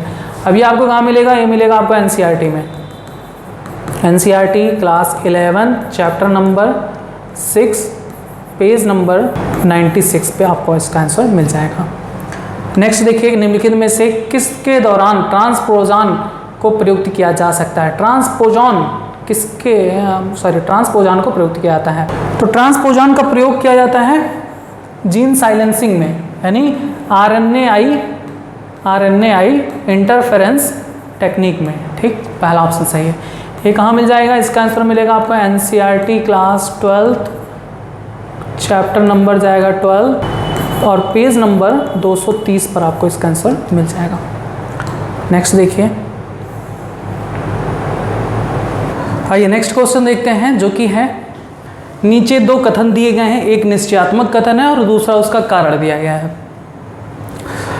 कह रहे हैं कि मेंडल का स्वतंत्र अभिवहन का नियम एक ही गुणसूत्र में समीप स्थित जीनों के लिए सही नहीं है। ये बात एकदम सही है कि एक ही गुणसूत्र पर पास स्थित जीनों के बीच स्वतंत्र अपव्यवन नहीं हो पाता, क्या हो जाता है? सहलग्नता प्रदर्शित करते हैं, तो ये बात एकदम सही है। दूसरा कह रहे हैं नज़दीकी रूप में संबंधित जीनों का स्वतंत्र पूवन होता है। गलत, नज़दीकी रूप में उपस्थित जो जीन होते हैं उनका स्वतंत्र पूवन नहीं हो पाता। यहाँ पर ए तो सही है लेकिन आर उसका गलत वर्णन है। इसमें ऑप्शन 2 सही जाएगा, सही है परंतु आर सही नहीं है। अब ये कहीं लिखा हुआ तो नहीं मिलेगा, ये बेस्ड ऑन इंटेलिजेंस है। आप अगर इस टॉपिक को पढ़े हैं तो अपने नॉलेज के अकॉर्डिंग इसका आंसर दे सकते थे। और ये आपका पूछा गया है क्लास 12 से चैप्टर नंबर 5 में जाएगा। ठीक, नेक्स्ट क्वेश्चन देखिए। नेक्स्ट क्वेश्चन पूछा गया है डीएनए में निम्नलिखित पैलिंड्रोमिक सीक्वेंस में से कौन सा एक विशेष प्रतिबंधन एंजाइम से काटा जा सकता है। प्रतिबंधन एंजाइम आपको पता है क्या करते हैं, डीएनए को एक विशेष स्थान पर काटते हैं, एक पैलिंड्रोमिक सीक्वेंस पर काटते हैं। यहाँ पर देखिए कुछ सीक्वेंस दिए गए हैं जैसे GAATTC, इसको पढ़ते ही आपको याद आ गया होगा, जो बहुत पॉपुलर रेस्ट्रिक्शन एंजाइम प्रतिबंधन एंजाइम है। EcoR1 इसके बारे में आपको बताए हैं। इसका साइट ही यही है GAATTC और CTTAAG, यहाँ पर इसको काटता है, यानी ऑप्शन पहला सही होगा। EcoR1 जो है ये एक प्रतिबंधन एंजाइम है जो डीएनए को एक विशिष्ट अनुक्रम पर काटता है। अब ये कहाँ मिलेगा, तो ये मिलेगा हमारे PDF में क्लास 12 चैप्टर नंबर 12 पर मिलेगा, पेज नंबर 3 पर मिल जाएगा, नहीं चैप्टर 11 में मिलेगा। ठीक है,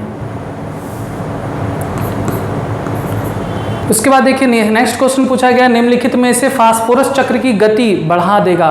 फास्फोरस का प्राकृतिक भंडार कहाँ होता है, चट्टानों में, और चट्टानों के टूटने फूटने से मृदा का निर्माण होता है, उसी मृदा में फास्फोरस आती है। तो देखिए यहाँ पर दिखा है ज्वालामुखी क्रिया विधि, चट्टानों का अपक्ष है, तो आप सीधे लगा दीजिए चट्टानों का अपक्ष है, क्योंकि फास्फोरस चक्र में आप चट्टानों का अपक्ष है एक मेन रोल प्ले करता है। इसका आंसर कहाँ मिलेगा, इसका भी आंसर हमारे PDF में मिल जाएगा क्लास 12 चैप्टर नंबर 14 इकोसिस्टम और पेज नंबर 10 पर इसका आंसर आपको मिल जाएगा। नेक्स्ट क्वेश्चन देखिए, कह रहे हैं पादपों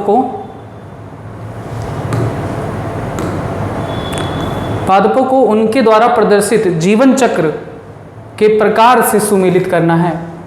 यहाँ पर कुछ पादप दिए गए हैं, उनके जीवन चक्र से संबंधित कुछ बातें दी गई हैं, इनको इनसे मैच कराना है। अब यहाँ पर अगर आप देखें स्पायरोगाइरा फर्न फ्यूनेरिया साइकस, इनके जीवन संबंधी कुछ बातें दी गई हैं।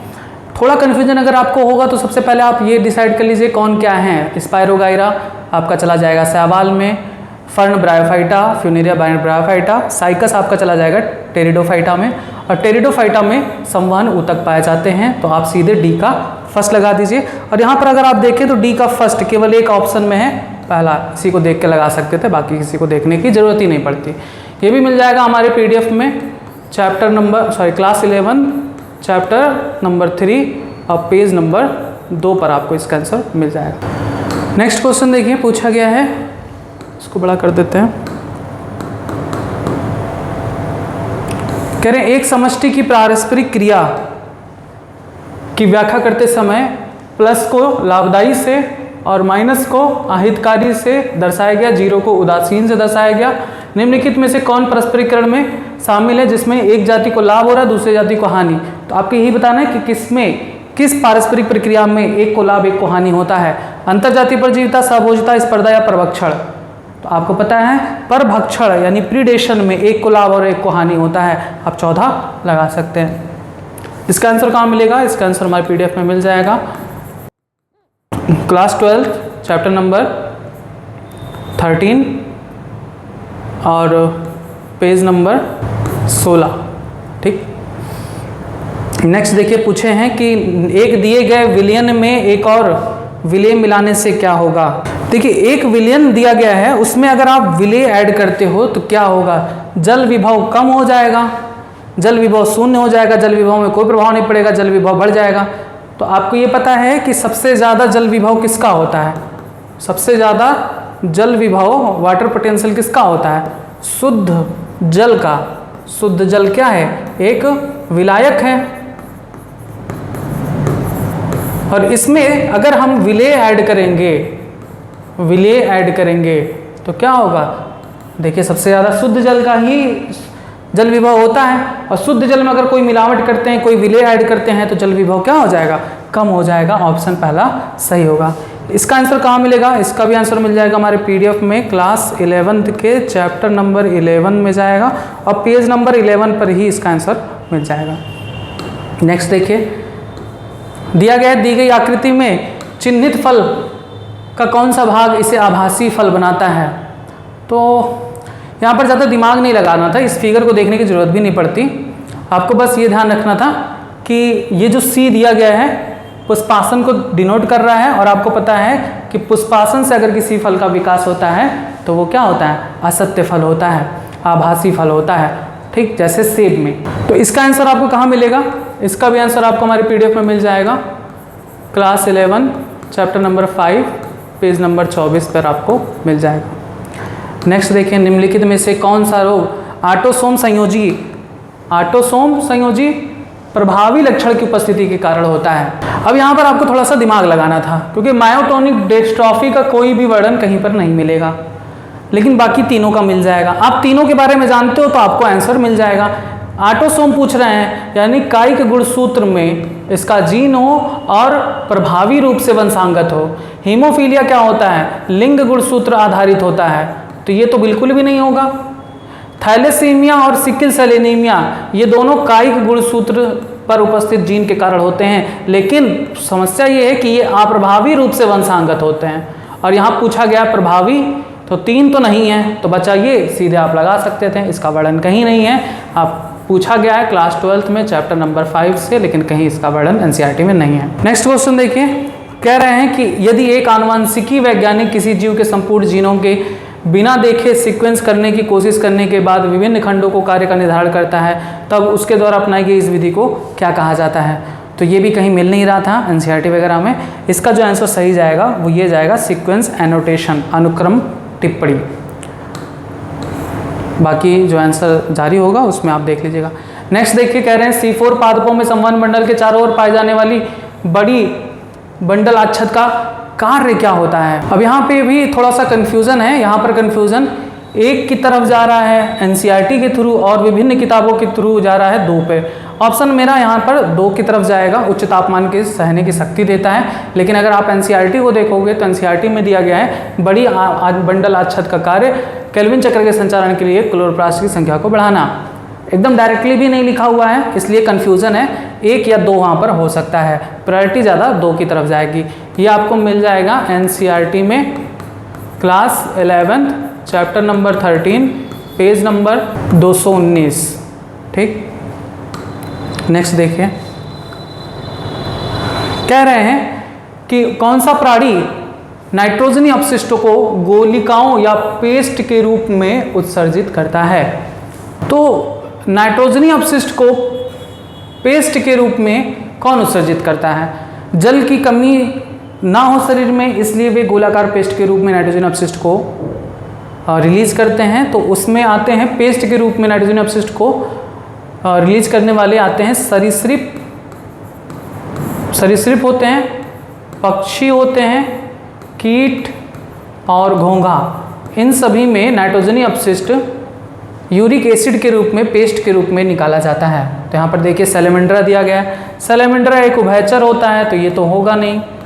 हिप्पोकैम्पस एक स्तनधारी होता है, तो ये भी नहीं होगा। पैवो एक पक्षी होता है, ठीक। तो यहाँ पर ऑप्शन तीसरा सही होगा। और निथोरेक्टस क्या है, एक स्तनधारी है। ऑप्शन तीसरा सही जाएगा, पैवो।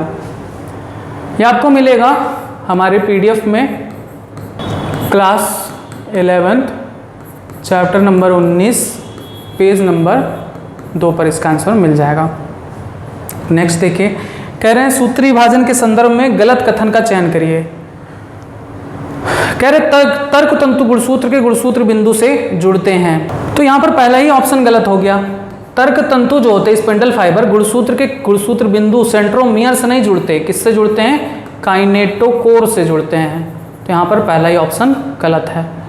ये आपको कहाँ मिलेगा, ये मिल जाएगा हमारे PDF में क्लास 11 चैप्टर नंबर 10 कोशिका विभाजन पेज नंबर 4 पर मिल जाएगा। नेक्स्ट देखिए, दो कथन दिए गए हैं, इनमें से एक अभिकथन है और एक कारण है। कह रहे हैं अस्थि सुशीर्ता निम्न अस्थि द्रव्यमान एवं अधिक टूटने के अवसर द्वारा अभिलक्षित होती है। ये सही बात है। ऑस्टियोपोरोसिस जो होता है वो अस्थियों के टूटने की वजह से होता है। फिर कह रहे हैं अस्थि सुशीर्ता का सामान्य कारण एस्ट्रोजन स्तर का बढ़ना होता है। बढ़ना नहीं होता है, कम होना होता है। तो यहाँ पर ए तो सही है लेकिन आर गलत है। ए सही है लेकिन आर गलत है। ऑप्शन दूसरा सही जाएगा। ये कहाँ मिलेगा? ये भी मिल जाएगा हमारे पीडीएफ में, class 11th chapter 20 page number 13 में मिल जाएगा। नेक्स्ट देखिए, कह रहे मनुष्य में सामान्य शरीर क्रियात्मक स्थितियों में प्रत्येक 100 ml ऑक्सीजनित रक्त ऊतकों में कितना ml ऑक्सीजन वितरित कर सकती है? यानी 100 ml जो ऑक्सीजनेटेड रक्त है ऊतक में यानी टिश्यूज में कितना ml ऑक्सीजन को वितरित कर सकती है? तो इसका आंसर सही जाएगा 5 ml। ये कहाँ मिलेगा? ये आपको मिलेगा एनसीईआरटी में। NCERT class 11 chapter number 17 page number 278 पर मिल जाएगा। नेक्स्ट देखिए, कह रहे हैं डिहाइड्रेशन क्रिया ग्लूकोज के दो अणुओं को जोड़कर माल्टोज बनाती है। यदि ग्लूकोज का फार्मूला इतना है तो माल्टोज का फार्मूला कितना क्या होगा? तो देखिए जो डिहाइड्रेशन प्रक्रिया होती है, डिहाइड्रेशन में क्या होता है? जल की हानि होती है। तो कह रहे हैं दो ग्लूकोज अणु हैं यानी C6H12O6 प्लस C6H12O6 गिव्स। अब ये कह रहे हैं क्या देगा? तो जल का अणु एक जल का अणु निकलेगा क्योंकि डिहाइड्रेशन रिएक्शन है, डिहाइड्रेशन रिएक्शन है। अब बैलेंस कर लीजिए, बैलेंस क्या करना है? तो हाइड्रोजन हटा दीजिए, एक ऑक्सीजन हटा दीजिए, तो 6 6 12 कार्बन हो जाएगा और हाइड्रोजन कितना हो रहा है? 12 12 24 हो रहा है। 2 निकाल दीजिए, कितना बचेगा? 22। तो यहाँ क्या लिख देंगे? 22। ऑक्सीजन देखिए 6 और 6 12 हो रहा है, एक यहाँ चला गया तो कितना बचा? 11। ऑक्सीजन 11। माल्टोज का फॉर्मूला क्या आ जाएगा? C12H22O11। C12H22O11 ऑप्शन दूसरा सही जाएगा। ये कहीं पर मिलेगा नहीं आपको, ये आपका क्लास 11th चैप्टर नंबर 9 में जाएगा जैविक अणु में। नेक्स्ट क्वेश्चन देखिए, पूछा गया है कि निम्न प्राणियों में किन के पाचन पथ में अतिरिक्त कक्ष जैसे क्रॉप और पेसड़ी होते हैं? तो याद रखेंगे प्रीवियस वाले क्वेश्चन में भी बताए थे, क्रॉप और पेसड़ी किस में पाया जाता है? पक्षी वर्ग के समूह में पाया जाता है। तो इसमें से जोड़ देख लीजिए जिसमें भी पक्षी का समूह है। अब चूंकि यहाँ पर साइंटिफिक नेम दे दिया है इस वजह से आप थोड़ा कंफ्यूज हो सकते हैं। यहाँ पर तीसरा अगर आप देखेंगे तो पैवो सिटिकुला कार्वस, पैवो पक्षी है, सिटिकुला तोता पक्षी, कार्वस कौवा पक्षी। यहाँ पर तीसरा ऑप्शन बिल्कुल सही जाएगा। यह आपको मिलेगा एनसीईआरटी क्लास 11 चैप्टर नंबर 4 जंतु जगत और पेज नंबर 53 पर आपको मिल जाएगा।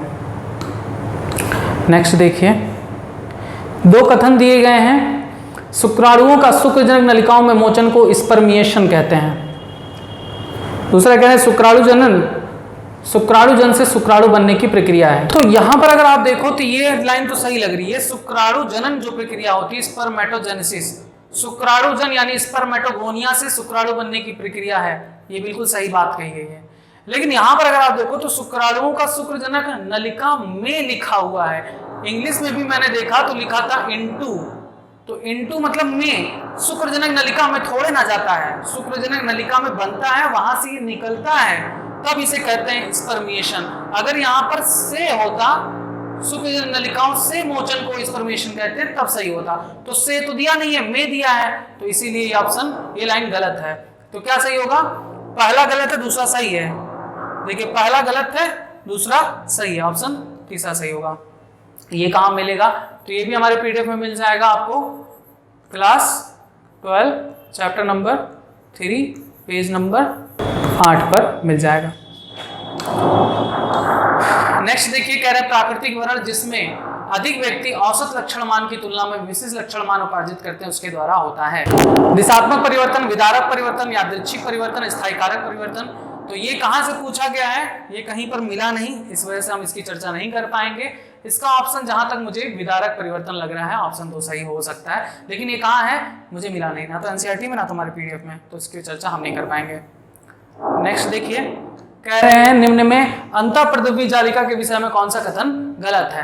SER में राइबोसोम नहीं होते हैं, बिल्कुल सही बात है। स्मूथ एंडोप्लाज्मिक रेटिकुलम में राइबोसोम नहीं होता, इसीलिए तो उसको स्मूथ कहते हैं। दूसरा कह रहे हैं प्रोकैरियोटों में केवल RER उपस्थित होते हैं, बिल्कुल गलत बात है और गलतियों को चुनना था। प्रोकैरियोट में RER होता ही नहीं है, कोई भी RER नहीं होता है, ठीक है, नहीं पाए जाते। आप लोग को साफ साफ बताया गया है प्रोकैरियोटिक कोशिका में केंद्रक झिल्ली नहीं पाया जाता, कोई भी कोशिकांग नहीं पाया जाता, एक उसके अंतः आवरण के द्वारा बना बीजोसोम केवल पाया जाता है, राइबोसोम पाई जाती है, बाकी कोई भी झिल्ली युक्त कोशिकांग नहीं पाए जाते प्रोकैरियोटिक कोशिका में। ये कहाँ मिलेगा? ये हमारे पीडीएफ में मिलेगा, class 11 chapter number 8 page number 3 में आपको मिल जाएगा। नेक्स्ट देखिए, कह रहे हैं कशेरुक दंड की दो निकटवर्ती अस्थियों के बीच क्या उपस्थित होता है? कई बार आप लोग के प्रीवियस ईयर के क्वेश्चन सॉल्व कराए थे तो उसमें भी आया था, उपास्थि यानी कार्टिलेज होता है कशेरुक दंड के दो निकटवर्ती अस्थियों के बीच क्या होता है? उपास्थि यानी कार्टिलेज होता है। तो ऑप्शन क्या सही जाएगा? पहला। अब ये कहां से पूछा गया? ये भी मिल जाएगा आपको हमारे पीडीएफ में, class 11 chapter number 20 page number 8 पर मिल जाएगा। नेक्स्ट क्वेश्चन देखिए, कह रहे हैं निम्न में से कौन सा कार्य लार ग्रंथियों के स्रावणों द्वारा नहीं किया जाता? लार ग्रंथि से क्या स्रावित होता है? लार में एमाइलेज एंजाइम होता है, लाइसोजाइम वगैरह होते हैं। तो जटिल कार्बोहाइड्रेट का पाचन, बिल्कुल सही बात है, जटिल कार्बोहाइड्रेट का पाचन करता है। क्या करता है? लार स्टार्च को माल्टोज में कन्वर्ट कर देता है, माल्टोज में कन्वर्ट कर देता है। मुख गुहा का स्नेहन करता है, लुब्रिकेट करता है, मुख को गीला कर देता है, सही बात है। डाइसैकेराइड का पाचन, गलत बात। डाइसैकेराइड यानी माल्टोज का पाचन कह रहे हैं, तो माल्टोज का पाचन नहीं होता। ऑप्शन तीसरा बिल्कुल सही होगा क्योंकि नहीं पूछा गया है, ऑप्शन तीसरा। अब ये कहाँ मिलेगा? ये भी हमारे पीडीएफ में आपको मिल जाएगा, class 11 chapter number 16 page number 15 पर आपको मिल जाएगा। नेक्स्ट देखिए, कह रहे हैं ई कोलाई स्ट्रेन में आई जीन में उत्परिवर्तन हो जाता है और इसका उत्पाद प्रेरक अणु के साथ नहीं बन सकता। यदि वृद्धि माध्यम में लैक्टोज डाला जाए तो क्या परिणाम होगा? तो देखिए, आपको पता है कि आई जीन से क्या बनता है? रिप्रेशर प्रोटीन बनता है, रिप्रेशर प्रोटीन, और रिप्रेशर प्रोटीन जाकर प्रेरक अणु यानी इंड्यूसर से बाइंड हो जाता है, नहीं इंड्यूसर से नहीं, ऑपरेटर जीन से बाइंड हो जाता है। अब कह रहे हैं आई जीन में उत्परिवर्तन हो जाए, तो आई जीन में अगर उत्परिवर्तन होगा तो रिप्रेशर प्रोटीन नहीं बनेगा, और जब रिप्रेशर प्रोटीन नहीं बनेगा तो हमें क्या पता कि वो किस प्रेरक अणु से वो एक्टिवेट होगा। अगर हम उस माध्यम में लैक्टोज डालते हैं तो पहली बात तो ये कि लैक्टोज उसका इंड्यूसर काम नहीं करेगा क्योंकि उसका रिप्रेशर ही गड़बड़ बना है, तो इस इंड्यूसर का कोई मतलब ही नहीं होगा। और जब इंड्यूसर नहीं काम करेगा तो वो क्या होगा? ओपेरॉन सिस्टम जो है वो ऑन ही नहीं होगा, स्विच ऑफ होगा, यानी उसमें ZYA जो जीन है उसका स्थानांतरण यानी ट्रांसलेशन नहीं हो पाएगा। ऑप्शन इसका दूसरा सही होगा, ठीक नहीं होगा, यानी ZYA जो जीन है उससे कोई भी प्रोडक्ट नहीं बनेंगे। ये मिलेगा आपको हमारे पीडीएफ में, class 12 chapter number 6 page number 29 पर आपको मिल जाएगा। नेक्स्ट देखिए, कह रहे हैं पेनिसिलियम के अलैंगिक जनन से संबंधित संरचनाओं को पहचानिए। इतना इजी क्वेश्चन। पेनिसिलियम किससे प्रजनन करता है? कोनिडिया से। चिल्ला चिल्ला के आपको बताया गया है, कोनिडिया एग्जाम्पल किसका है? पेनिसिलियम, यानी ऑप्शन पहला सही होगा। अब ये कहाँ मिलेगा? तो ये मिलेगा हमारे पीडीएफ में ही, क्लास 12 में चैप्टर 1 में ही मिलेगा, पेज नंबर 3 पर आपको इसका आंसर मिल जाएगा। नेक्स्ट देखिए, यदि एक डीएनए की लंबाई 1.1 मीटर दी गई है तब इसमें क्षार युग्मों की संख्या लगभग क्या होगी? ये भी प्रीवियस ईयर वाले क्वेश्चन में आप लोग को बताया गया था, मुझसे कैलकुलेशन में थोड़ी सी गड़बड़ी हो गई थी। तो यहाँ पर 1.1 मीटर कहे हैं और यहाँ पर कोई भी क्षार अणुओं की बात नहीं की गई है। आपको समझ जाना है 1.1 मीटर यानी मनुष्य का दिया गया है आधे डीएनए की लंबाई। मनुष्य में एक डीएनए की लंबाई कितनी होती है? 2.2 मीटर, और आपको पता है कि 2.2 मीटर में क्षारकों की संख्या कितनी होती है? 6.6 into 10 to the power 9 base pairs होते हैं। अब इसी का आधा करना है, 2 से डिवाइड कर दीजिए, 2 3 6, 2 3 6, कितना आ जाएगा? 3.3 into 10 to the power 9 base pair. Option क्या सही जाएगा? चौथा, ठीक है। बेस्ड ऑन इंटेलिजेंस किया जाएगा, class 12 chapter number 6 page number 115 NCERT में देख लीजिएगा, मिल जाएगा, ठीक है, एनसीईआरटी में क्लास 12 चैप्टर 6 पेज नंबर 115 पे देखिएगा, वहां पर साफ साफ लिखा गया है कि मनुष्य में डीएनए में कितने क्षार होते हैं, 6.6 × 10⁹ बेस पेयर। तो देखिए नेक्स्ट क्वेश्चन पूछे हैं कि निम्न में से कौन संयोजी ऊतक कनेक्टिव टिश्यू नहीं है। तो कनेक्टिव टिश्यू कौन होते हैं? उपास्थि, अस्थि, वसीय ऊतक, रक्त, ये सभी क्या होते हैं? संयोजी ऊतक होते हैं, कनेक्टिव टिश्यू होते हैं। वसा ऊतक होता है, उपास्थि होता है, अस्थि भी होता है, रक्त भी होता है, तंत्री बंध नहीं होता। ऑप्शन तीसरा यहाँ पर गलत है कि संयोजी ऊतक नहीं होता। ये कहाँ मिलेगा? ये भी हमारे पीडीएफ में आपको मिल जाएगा, क्लास 11 चैप्टर नंबर 7 और पेज नंबर 7 पर ही आपको मिल जाएगा। नेक्स्ट देखिए, दो कथन दिए गए हैं। कह रहे प्रतिबंधन एंडोन्यूक्लियेज डीएनए को काटने के लिए विशिष्ट क्रम की पहचान करते हैं जिसे पैलिंड्रोमिक न्यूक्लियोटाइड अनुक्रम कहते हैं। उसके बाद कह रहे हैं प्रतिबंधन एंडोन्यूक्लियेज डीएनए रज्जु को पैलिंड्रोमिक स्थल के केंद्र से थोड़ी दूरी पर काटते हैं। केंद्र से थोड़ी दूरी पर काटते हैं, बिल्कुल सही बात है, एकदम केंद्र पर तो काटेगा नहीं, केंद्र से थोड़ी दूरी पर काटते हैं। दोनों लाइन यहाँ पर सही दी गई हैं, यानी कथन 1 और 2 दोनों सही है। ये कहाँ मिलेगा? ये भी हमारे पीडीएफ में आपको मिल जाएगा, क्लास 12th में चैप्टर नंबर 11 पेज नंबर 3 पर आपको मिल जाएगा।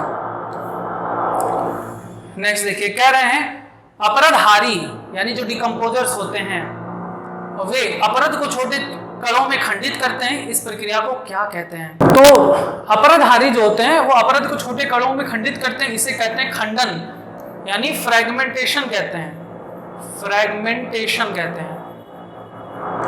ये कहाँ मिलेगा? ये मिलेगा हमारे पीडीएफ में, क्लास 12 चैप्टर नंबर 14 और पेज नंबर 11 पर आपको मिल जाएगा। नेक्स्ट देखिए, कह रहे हैं निम्न में से कौन सा कथन शुक्रजनक के लिए सही है?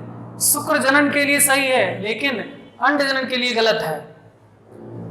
आपको पता है शुक्रजनन और अंडजनन में बहुत सारे डिफरेंस होते हैं। शुक्रजनन की प्रक्रिया यौनारंभ से शुरू होती है, अंडजनन की प्रक्रिया भ्रूणीय प्रवर्धन से शुरू हो जाती है, और भी बहुत सारे चेंजेस हैं। इसमें कह रहे हैं इसके फलस्वरूप आगुणित युग्मक बनते हैं। ये तो बिल्कुल सही बात है, दोनों के लिए सही है, क्योंकि अंडजनन और शुक्रजनन के द्वारा ही युग्मक बनते हैं और युग्मक आगुणित होते हैं। ये सही लाइन है। कह रहे युग्मक का विभेदन अर्धसूत्री विभाजन समाप्त होने के पश्चात होता है।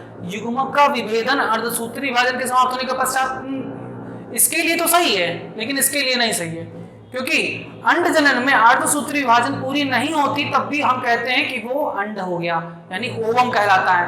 और जब ओवम में जब शुक्राणु प्रवेश करता है, जैसे ही एंट्री होती है शुक्राणु की उसके अंदर, उसका अर्धसूत्री विभाजन द्वितीय तुरंत पूर्ण हो जाता है। तो यानी अर्धसूत्री विभाजन से पहले ही युग्मक का विभेदन हो चुका होता है। ये लाइन अंडजनन के लिए सही नहीं है। फिर कह रहे हैं समसूत्री विभाजन, मूल कोशिका की समष्टि में अर्धसूत्री विभाजन लगातार आरंभ होती रहती है। गलत बात है, अभी मैंने बताया अर्धसूत्री विभाजन पहले तो हो जाती है लेकिन पूर्ण दूसरी at the time of fertilization होता है, तो ये भी लाइन गलत है। फिर कह रहे हैं कि यह अगर पीयूष द्वारा स्रावित ल्यूटिनाइजिंग हार्मोन एवं कुटिका प्रेरक हार्मोन द्वारा निमित्त होता है। ये ऑप्शन दोनों के लिए सही है, LH और FSH ही कार्य करते हैं। फिर ये कह रहे हैं यह यौनारंभ में प्रारंभ होता है। इसके लिए तो सही है कि यौनारंभ में प्रारंभ होता है, लेकिन अंडजनन क्या होता है? भ्रूणीय परिवर्धन में ही प्रारंभ हो जाता है, यानी ये भी लाइन गलत है। B, C और E गलत है। B, C और E, ऑप्शन तीसरा सही जाएगा। ये कहाँ मिलेगा? तो ये PDF में ही हमारा मिल जाएगा, क्लास 12 में चैप्टर नंबर 3 में आपको मिल जाएगा। ठीक, अब ये चूंकि कई सारे हैं लाइन है तो ये आप देख लीजिएगा। नेक्स्ट क्वेश्चन कह रहे हैं वसा अम्ल एवं ग्लिसरॉल रक्त में अवशोषित नहीं हो सकते, बिल्कुल सही बात है। उसके बाद कह रहे हैं विशिष्ट लसिका केशिकाएं जिन्हें लैक्टियल कहते हैं काइलोमाइक्रोन को लसिका वाहिनियों से लेकर अंततः रक्त में लाती है। ये भी बिल्कुल सही बात है, दोनों की दोनों लाइन एकदम सही है, यानी कथन दूसरा और पहला दोनों सही है। ठीक, ऑप्शन डी सही जाएगा। ये कहाँ मिलेगा? ये आपको एनसीईआरटी में A to Z लिखा हुआ ऐसे लाइनें मिल जाएंगी। एनसीईआरटी में क्लास 11 चैप्टर नंबर 16 में जाएगा, पेज नंबर 18 हमारे पीडीएफ में मिल जाएगा। पेज नंबर 18 के हमारे पीडीएफ में मिल जाएगा। एनसीईआरटी में भी आपको मिल जाएगा, देख लीजिएगा। नेक्स्ट देखिए, कह रहे हैं यदि ड्रोसोफिला की एक प्रयोगशाला समष्टि में एक सप्ताह में 80 में से 8 मर जाती हैं, तब इस समष्टि की मृत्यु दर क्या होगी? तो मृत्यु दर निकालना है। मृत्यु दर यानी डेथ रेट। डेथ रेट क्या होता है? डेथ रेट बराबर number of death by population कितने मरे हैं? 8 मर गए हैं और 80 पॉपुलेशन था। ये 0 हटा के आप पॉइंट लगा दीजिए, 1 लगा दीजिए, 0.1 ऑप्शन चौथा सही होगा। ये आया है क्लास 12 चैप्टर नंबर 13, ठीक है। लेकिन ये चूंकि बेस्ड ऑन इंटेलिजेंस है, इसको छोड़ सकते हैं। मतलब लगा दीजिएगा, ऐसे ही आएगा। डेथ रेट यानी मृत्यु दर बराबर कितनी मृत्यु हुई बटा पॉपुलेशन। ऐसे ही जन्म दर को भी निकालते हैं। जन्म दर बराबर जितनी जन्म हुई है उसके बटा जितना पॉपुलेशन है। नेक्स्ट देखिए, नीचे दिए 2 कथन दिए गए हैं। थक्का थ्रोम्बिन के धागों के जाल का बना होता है। आप लोग को प्रीवियस ईयर के क्वेश्चन सॉल्व किए थे तब भी बताए थे, थ्रोम्बिन का नहीं बना होता, किसका बना होता है? फाइब्रिन का बना होता है। तो ये ऑप्शन तो बिल्कुल गलत है। कह रहे प्लीहा लाल रक्त कोशिकाओं का कब्रिस्तान है, बिल्कुल सही बात है। ये भी आप लोग को प्रीवियस ईयर के क्वेश्चन में मिल गया था। यानी पहला कथन गलत है तो दूसरा कथन सही है। पहला कथन गलत, दूसरा कथन सही, ऑप्शन तीसरा सही रहेगा। अब ये कहाँ मिलेगा? तो ये भी मिल जाएगा हमारे पीडीएफ में, class 11 chapter number 18 page number 8 पर आपको मिल जाएगा। नेक्स्ट देखिए, कह रहा तिलचट्टे में टेगमिना कहां से निकलता है? टेगमिना, तो ये एनसीईआरटी में मेंशन है कि तिलचट्टे में टेगमिना मध्य वक्ष से निकलता है। ऑप्शन पहला सही होगा। ये मिल जाएगा आपको एनसीईआरटी में class 11 chapter number 7 page number 113 पर आपको मिल जाएगा। नेक्स्ट देखिए, इतना इजी क्वेश्चन पूछ लिया था। वर्गीय संवर्ग का कौन सा अधिकारी क्रमिक विन्यास आरोही क्रम में है? अब इसमें कोई चेंजेस भी नहीं किया गया, सीधे सीधे दे दिया गया है किंगडम, फाइलम और डिवीजन। आप लोग को बताया ना 7 वर्ग होते हैं फाइलम और division, class, order, family, genus and species, यानी जगत नहीं संघ। जगत, संघ, मुझे हिंदी में थोड़ा कंफ्यूजन हो जाता है इसलिए मैंने पहले इंग्लिश लिख लिया था। वर्ग, गण, कुल और वंश और जाति। देख लीजिए, देखिए जगत, संघ, वर्ग, गण, कुल, वंश, स्पीसीज या जाति। ऑप्शन यहाँ पर चौथा सही होगा। ये मिल जाएगा हमारी पीडीएफ में, क्लास 11 चैप्टर 1 पेज नंबर 6 पर आपको मिल जाएगा। नेक्स्ट देखिए, कह रहे हैं सूक्ष्म जीव को पहचानिए जो प्रतिरक्षा निरोधक अणु साइक्लोस्पोरिन ए के उत्पादन के लिए उत्तरदायी है। ये भी प्रीवियस ईयर का क्वेश्चन सॉल्व कराए थे तब भी बताया था, और आपको एक ट्रिक भी बताया था। स्पो से, स्पो यहाँ पर है और देखिए स्पो यहाँ पर है, तो सीधे लगा दीजिए। साइक्लोस्पोरिन ए कहाँ से प्राप्त होता है? ट्राइकोडर्मा पॉलीस्पोरम से। अब इसका आंसर कहाँ मिलेगा? तो ये भी मिल जाएगा हमारे पीडीएफ में, class 12 chapter number 10 page number 5 पर आपको आंसर मिल जाएगा। नेक्स्ट देख रहे हैं, कह रहे हैं निम्न में से कौन सा कार्य श्वसन तंत्र के चालन भाग का नहीं है? चालन भाग यानी कंडक्टिंग पार्ट, जो वायु को सिर्फ एक रास्ता देते हैं और कुछ भी नहीं करते। तो रास्ता देने का काम कौन करता है? ये नासोफेरिंक्स, फिर उसके बाद ट्रैकिया, फिर उसके बाद ब्रोंक्यूल्स, ब्रोंकाई, ये सभी करते हैं कंडक्टिंग पार्ट्स।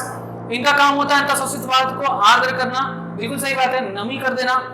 अंतःशोषित वायु को तापमान, शरीर के तापमान से मैच कराना, बिल्कुल सही। O2 और CO2 के विसरण के लिए सत्ता प्रदान करना, इनका कार्य नहीं होता। किसका कार्य होता है? एल्वियोलाई का कार्य होता है। तो यहाँ पर यही ऑप्शन गलत है। ठीक, तो ये कहीं पे मिलेगा नहीं, ये आपके इंटेलिजेंस के ऊपर था, ये आपका क्लास 11 से पूछा गया है, चैप्टर नंबर 17। नेक्स्ट देखिए, लिप्पस लूप का उपयोग किस प्रकार के गर्भ निरोधक के रूप में किया जाता है? आपको पता है लिप्पस लूप क्या होता है? औषधि रहित आईओडी होता है, जिसमें कोई भी मेडिसिन नहीं यूज की जाती, औषधि रहित आईओडी होता है। यह आपको साफ साफ आपको हमारे पीडीएफ में मिल जाएगा, class 12 chapter number 4 page number 3 पर। ठीक, उसके बाद देखिए नेक्स्ट क्वेश्चन क्या पूछा गया कि नीचे 2 कथन दिए गए हैं, जिनमें से एक कथन ए और आर उसका कारण है। सभी वर्टिब्रेट रज्जुक है लेकिन सभी रज्जुक वर्टिब्रेट नहीं है, बिल्कुल सही बात है। कॉर्डेटा,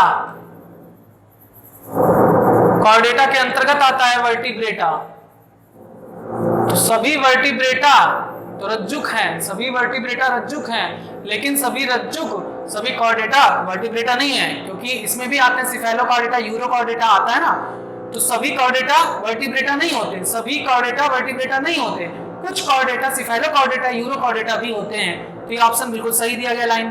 कह रहा है वयस्क वर्टिब्रेट में पृष्ठरज्जु मेरुदंड में परिवर्तित हो जाता है, बिल्कुल सही बात है। वर्टिब्रेटा में हम लोग आते हैं, भ्रूणीय परिवर्तन के समय हम लोगों के शरीर में भी पृष्ठरज्जु नॉटोकॉर्ड होता है, लेकिन जैसे जैसे हम वयस्क होते हैं वो मेरुदंड में रूपांतरित हो जाता है। यानी दोनों ऑप्शन सही है और ये इसका सही कथन भी है, यानी ए आर सही है और आर ए की सही व्याख्या करता है। चौथा ये मिल जाएगा हमारे पीडीएफ में क्लास 11th के चैप्टर नंबर 4 पेज नंबर 16 पर मिल जाएगा। नेक्स्ट देखिए, कह रहे हैं माइकोप्लाज्मा 1 माइक्रोन से कम फिल्टर साइज से बाहर नहीं निकल सकते हैं। फिर कह रहे हैं माइकोप्लाज्मा कोशिका भित्ति युक्त बैक्टीरिया होती है, बिल्कुल गलत बात। कोशिका भित्ति माइकोप्लाज्मा में नहीं पाई जाती, ये तो सही है 1 माइक्रोन से कम, क्योंकि सबसे स्मॉलेस्ट सेल होती है, बहुत छोटी कोशिका होती है, 1 माइक्रोन से कम के फिल्टर में भी पास कर जाएगी। कथन पहला सही है, दूसरा गलत है। कथन पहला सही, दूसरा गलत, ऑप्शन दूसरा लगा देंगे। ये कहाँ मिलेगा? ये हमारे पीडीएफ में मिल जाएगा आपको क्लास 11th के चैप्टर नंबर 2 पेज नंबर 21 पर मिल जाएगा। नेक्स्ट देखिए, अर्धसूत्री विभाजन के विषय में कौन सा गलत कथन है? कह रहे हैं कि डीएनए प्रतिकृति अर्धसूत्री विभाजन सेकंड की एस प्रावस्था में होती है। ये तो बात सही है कि एस प्रावस्था में होती है, लेकिन ये बात गलत दे दी गई, अर्धसूत्री विभाजन सेकंड। चूंकि आपको पता है क्या होता है सेल साइकिल G1S G2M, ये तो सब में समान है, समसूत्री विभाजन में भी समान होता है, अर्धसूत्री विभाजन में भी समान होता है। M जो फेज होता है वो चेंज होता है, समसूत्री होगा कि अर्धसूत्री होगा। तो सेल साइकिल में तो G1S G2 चलेगा ही, और S फेज में ही डीएनए का रेप्लिकेशन होता है, ये भी बात सही है, लेकिन अर्धसूत्री के अंतर्गत नहीं होता, ये तो स्वतंत्र हैं, ये इनसे स्वतंत्र हैं, यानी पहला ही कथन गलत दे दिया गया है। ठीक है, पहला कथन गलत दिया गया है। ये आपको कहाँ मिलेगा? ये मिल जाएगा हमारे पीडीएफ में class 11th chapter number 10 page number 3 पर मिल जाएगा। नेक्स्ट देखिए, कह रहे हैं स्वास्थानीय संरक्षण का संदर्भ क्या है? केवल उच्च खतरे की स्पीसीज का संरक्षण करना, तो ये तो लाल सूची वाले की बात हो गई, स्वास्थानीय संरक्षण की बात तो नहीं हुई। स्वास्थानीय संरक्षण में तो हम संपूर्ण पारितंत्र को ही सुरक्षित करते हैं कि जिसमें विभिन्न प्रकार के वन्य जीव पाए जाएं, विभिन्न प्रकार की वनस्पतियां पाई जाती हैं। ठीक, हम संपूर्ण पारितंत्र का संरक्षण करते हैं स्वास्थानीय संरक्षण में, तो ये तो नहीं होगा। केवल संकटोत्पन्न स्पीसीज, ये भी गलत। विलुप्ति स्पीसीज, ये भी गलत। समस्त पारितंत्र को बचाना और संरक्षण करना, ऑप्शन 4 सही होगा, क्योंकि एक राष्ट्रीय उद्यान बहुत बड़ा क्षेत्र होता है और उसमें हम विभिन्न प्रकार के जीवों को स्वतंत्र रूप से उसमें चरने देते हैं, खाने जीने देते हैं। उसमें जो झील होता है उस झील की भी रखवाली करते हैं, उसमें जो वृक्ष होते हैं उसकी भी रखवाली करते हैं, यानी हम संपूर्ण पारितंत्र की रखवाली करते हैं राष्ट्रीय उद्यान के अंतर्गत। ये कहाँ मिलेगा? ये आपको मिल जाएगा हमारे पीडीएफ में क्लास 12th में चैप्टर नंबर 15 में पेज नंबर 7 पे इसका आंसर आपको मिल जाएगा। नेक्स्ट, जीवन के किस चरण में अंडजनन आरंभ हो जाता है? इतना इजी क्वेश्चन अभी बताए थे, भ्रूणीय परिवर्धन के चरण में अंडजनन है ना, मादाओं में भ्रूणीय परिवर्धन के दौरान हो जाता है। ये मिल जाएगा आपको हमारे पीडीएफ क्लास 12th में चैप्टर नंबर 3 पेज नंबर 10 में आपको मिल जाएगा। नेक्स्ट देखिए, कह रहे निम्न में से कौन सा रोग उसके लक्षणों का सही मेल है? कह रहे हैं अपतानिका, उच्च कैल्शियम स्तर से तीव्र ऐंठन, माइस्थेनिया ग्रेविस आनुवंशिक विकार जिसके परिणाम स्वरूप कमजोरी और कंकाली पेशियों का पक्षघात होता है, पेशीय दुष्पोषण, स्वप्रतिरक्षा विकार और संधिशोथ, जोड़ों का शोथ। तो यहाँ पर आप देखोगे तो संधिशोथ जोड़ों के शोथ का ही परिणाम होता है, यानी यहाँ पर यही मेल खा रहा है, ऑप्शन चौथा। ये आपको कहाँ मिलेगा? ये भी मिल जाएगा हमारे पीडीएफ में class 11th chapter number 20 page number 13 पे आपको मिल जाएगा। नेक्स्ट, नीचे दिए गए कथन है, स्वप्रतिरक्षा विकार ऐसी अवस्था है जिसमें शरीर की रक्षा प्रणाली अपनी कोशिकाओं को वायु पिंडों की तरह पहचानती है। तो ये पॉइंट बिल्कुल सही बात है कि स्वप्रतिरक्षा विकार ऐसी अवस्था होती है जिसमें शरीर की प्रतिरक्षा अपनी कोशिकाओं को वायु पिंड की तरह जानने लगती है और स्वप्रतिरक्षा रोग उत्पन्न हो जाता है। आमवादी संधिशोथ एक ऐसी अवस्था है जिसमें शरीर अपनी कोशिकाओं पर आक्रमण नहीं करता, बिल्कुल गलत बात है। रूमेटॉइड अर्थराइटिस में तो यही होता है, ये स्वप्रतिरक्षा रोग होता है। ठीक, तो यहाँ पर आक्रमण करता है, ये कथन गलत है, ये सही है, यानी कथन पहला सही है लेकिन कथन दूसरा गलत है। ये मिल जाएगा आपको हमारे पीडीएफ में class 12th chapter number 8 page number 13 पर मिल जाएगा। नेक्स्ट देखिए, एडिनोसिन डिएमिनेज एडीए की कमी की जीन चिकित्सा में रोगी को समयबद्ध आनुवंशिक इंजीनियर्ड लसीकाणु को देने की आवश्यकता होती है, क्योंकि देखिए एडीए की जो कमी होती है उसके लिए जीन चिकित्सा प्रयुक्त किया जाता है। उसमें शरीर से लसीकाणु निकालते हैं और उसमें एडीए से कमी से जूझ रहे जो जीन है उसको इंसर्ट कराते हैं, फिर उस पेशेंट के अंदर ट्रांसफर कर देते हैं। लेकिन लसीकाणु का भी एक जीवन काल होता है, तो उस जीवन काल के बाद वो नष्ट होने लगते हैं, इसीलिए बार बार उस पेशेंट को लसीकाणु ट्रांसफर की जाती है लैब में बनी हुई। तो यहाँ पर अगर आप देखें तो ये बार बार क्यों कराई जाती है, समयबद्ध आनुवंशिक लसीकाणु को देने की आवश्यकता होती है, क्योंकि आनुवंशिक इंजीनियर्ड लसीकाणु अमर कोशिका नहीं होते हैं। ऑप्शन तीसरा सही जाएगा। ये मिलेगा आपको एनसीईआरटी में क्लास 12th में चैप्टर नंबर 12 में पेज नंबर 232 पर आपको मिल जाएगा, देख लीजिएगा। नेक्स्ट देखिए, इतना इजी क्वेश्चन पूछ लिया। विटामिन और खनिज के उच्च स्तर वाली अथवा उच्च प्रोटीन तथा स्वास्थ्यवर्धक वसा वाली फसलों को प्रजनित करने को क्या कहते हैं? सबसे बढ़िया विटामिन और खनिज देखो और पौधों में इसको बढ़ाया जा रहा है, यानी सीधे सीधे बायोफोर्टिफिकेशन कर रहे हैं, जैव प्रचुरता यानी बायोफोर्टिफिकेशन। तो कई बार आप लोग को बताया गया बायोफोर्टिफिकेशन का लक्ष्य यही होता है कि जो भी पौधे विकसित किए जाएं, खाद्य पदार्थ विकसित किए जाएं, उनमें विटामिन और प्रोटीन प्रचुर मात्रा में हो, खनिज प्रचुर मात्रा में हो। ये मिल जाएगा आपको हमारे पीडीएफ में ही, क्लास 12th चैप्टर नंबर 9 खाद्य उत्पादन में वृद्धि कार्यनीति, पेज नंबर 9 पे ही मिल जाएगा। नेक्स्ट देखिए, कह रहे हैं निम्न में कौन सा कथन सही है? अलिंद के सायकालिक संकुचन के कारण दाब के बनने से त्रिविलनी और द्विविलनी कपाट खुल जाते हैं। तो ये लाइन बिल्कुल गलत है, संकुचन नहीं, अनुशिथिलन की वजह से ऐसा होता है। संधि अनुशिथिलन के दौरान रक्त अलिंद से निलय में मुक्त रूप से जाता है। ये थोड़ा बहुत सही लग रहा है। उसको देखिए, निलय दाब में बढ़ोतरी के कारण अर्धचंद्रा कपाट बंद हो जाते हैं, खुल जाते हैं। यहाँ पर ये ऑप्शन भी गलत है। अलिंद संकुचन को उत्तेजित करने के लिए अलिंद निलय एवं क्रियात्मक विभव उत्पन्न करती हैं। ये भी लाइन गलत है। ऑप्शन यहाँ पर दूसरा ही सही जा सकता है, मतलब मैं बहुत ज़्यादा श्योर नहीं हूँ, मुझे दूसरा ही यहाँ पर सही लग रहा, क्योंकि इसका सटीक आंसर मुझे मिला नहीं। आप लोग देख सकते हैं, थोड़ा बहुत आप लोग को समझ आ सकता है। एनसीईआरटी में क्लास 11th में चैप्टर नंबर 18 में और पेज नंबर 286 में। नेक्स्ट, सिनेप्स के बारे में गलत कथन क्या है? कह रहे हैं विद्युतीय सिनेप्स में एक न्यूरॉन से दूसरे न्यूरॉन में विद्युत प्रवाह प्रत्यक्ष रूप से हो सकता है। सही बात है, ये वाला लाइन सही है। रासायनिक सिनेप्स तंत्रिका संचारी का उपयोग करते हैं, बिल्कुल सही बात है। उसके बाद कह रहे हैं रासायनिक सिनेप्स में आवेग का संचरण विद्युतीय सिनेप्स की तुलना में अधिक तीव्र होता है, बिल्कुल गलत बात है। रासायनिक सिनेप्स का संचरण तीव्र नहीं होता, विद्युतीय इलेक्ट्रिक इम्पल्स जो होते हैं वो फास्ट होते हैं, ठीक। तो यहाँ पर उल्टा लिख दिया है, तो ऑप्शन यहाँ पर तीसरा ही गलत कथन है। ये मिल जाएगा आपको हमारे पीडीएफ में क्लास 11th में चैप्टर नंबर 21 में पेज नंबर 7 पर इसका आंसर मिल जाएगा। नेक्स्ट देखिए, उपार्जित प्रतिरक्षा के विषय में गलत कथन क्या है? कह रहे हैं उसी रोगजनक से दोबारा सामना होने पर पूर्ववर्ती अनुक्रिया होती है, बिल्कुल सही बात है। पूर्ववर्ती अनुक्रिया प्रथम उत्पेड़ के स्मृति के कारण होती है, बिल्कुल सही बात। कह रहे हैं उपार्जित प्रतिरक्षा जन्म के समय उपस्थित अविशिष्ट प्रकार की रक्षा है, गलत। सहज जो प्रतिरक्षा होती है, दो प्रकार की प्रतिरक्षा होती है, सहज और उपार्जित। तो जो सहज प्रतिरक्षा होती है वो जन्म के समय हमारे शरीर में उपस्थित होती है। उपार्जित तो हमारे शरीर में जब कोई रोग हो जाता है तो उसके कारण जो प्रतिरक्षा उत्पन्न होती है उसे कहते हैं। तो ये ऑप्शन यहाँ पर गलत दिया गया है। ये आपको मिल जाएगा हमारे पीडीएफ में क्लास 12th में चैप्टर नंबर 8 स्वास्थ्य एवं रोग में पेज नंबर 10 पर आपको इसका आंसर मिल जाएगा। नेक्स्ट देखिए, दो सूची दी गई है, एक जैविक अणु का और उसके कार्य का मैच कराना है। यहाँ पर देखिए, ग्लाइकोजन, आपको पता है ग्लाइकोजन जंतुओं में क्या होता है, संग्रहित भोज्य पदार्थ होता है। तो संग्रहित उत्पाद के रूप में ए का चौथा सही होगा। ग्लोब्यूलिन याद है, इम्यूनोग्लोब्यूलिन IgA IgD याद है, क्या होता है, प्रतिरक्षी होता है, यानी प्रतिजीवी।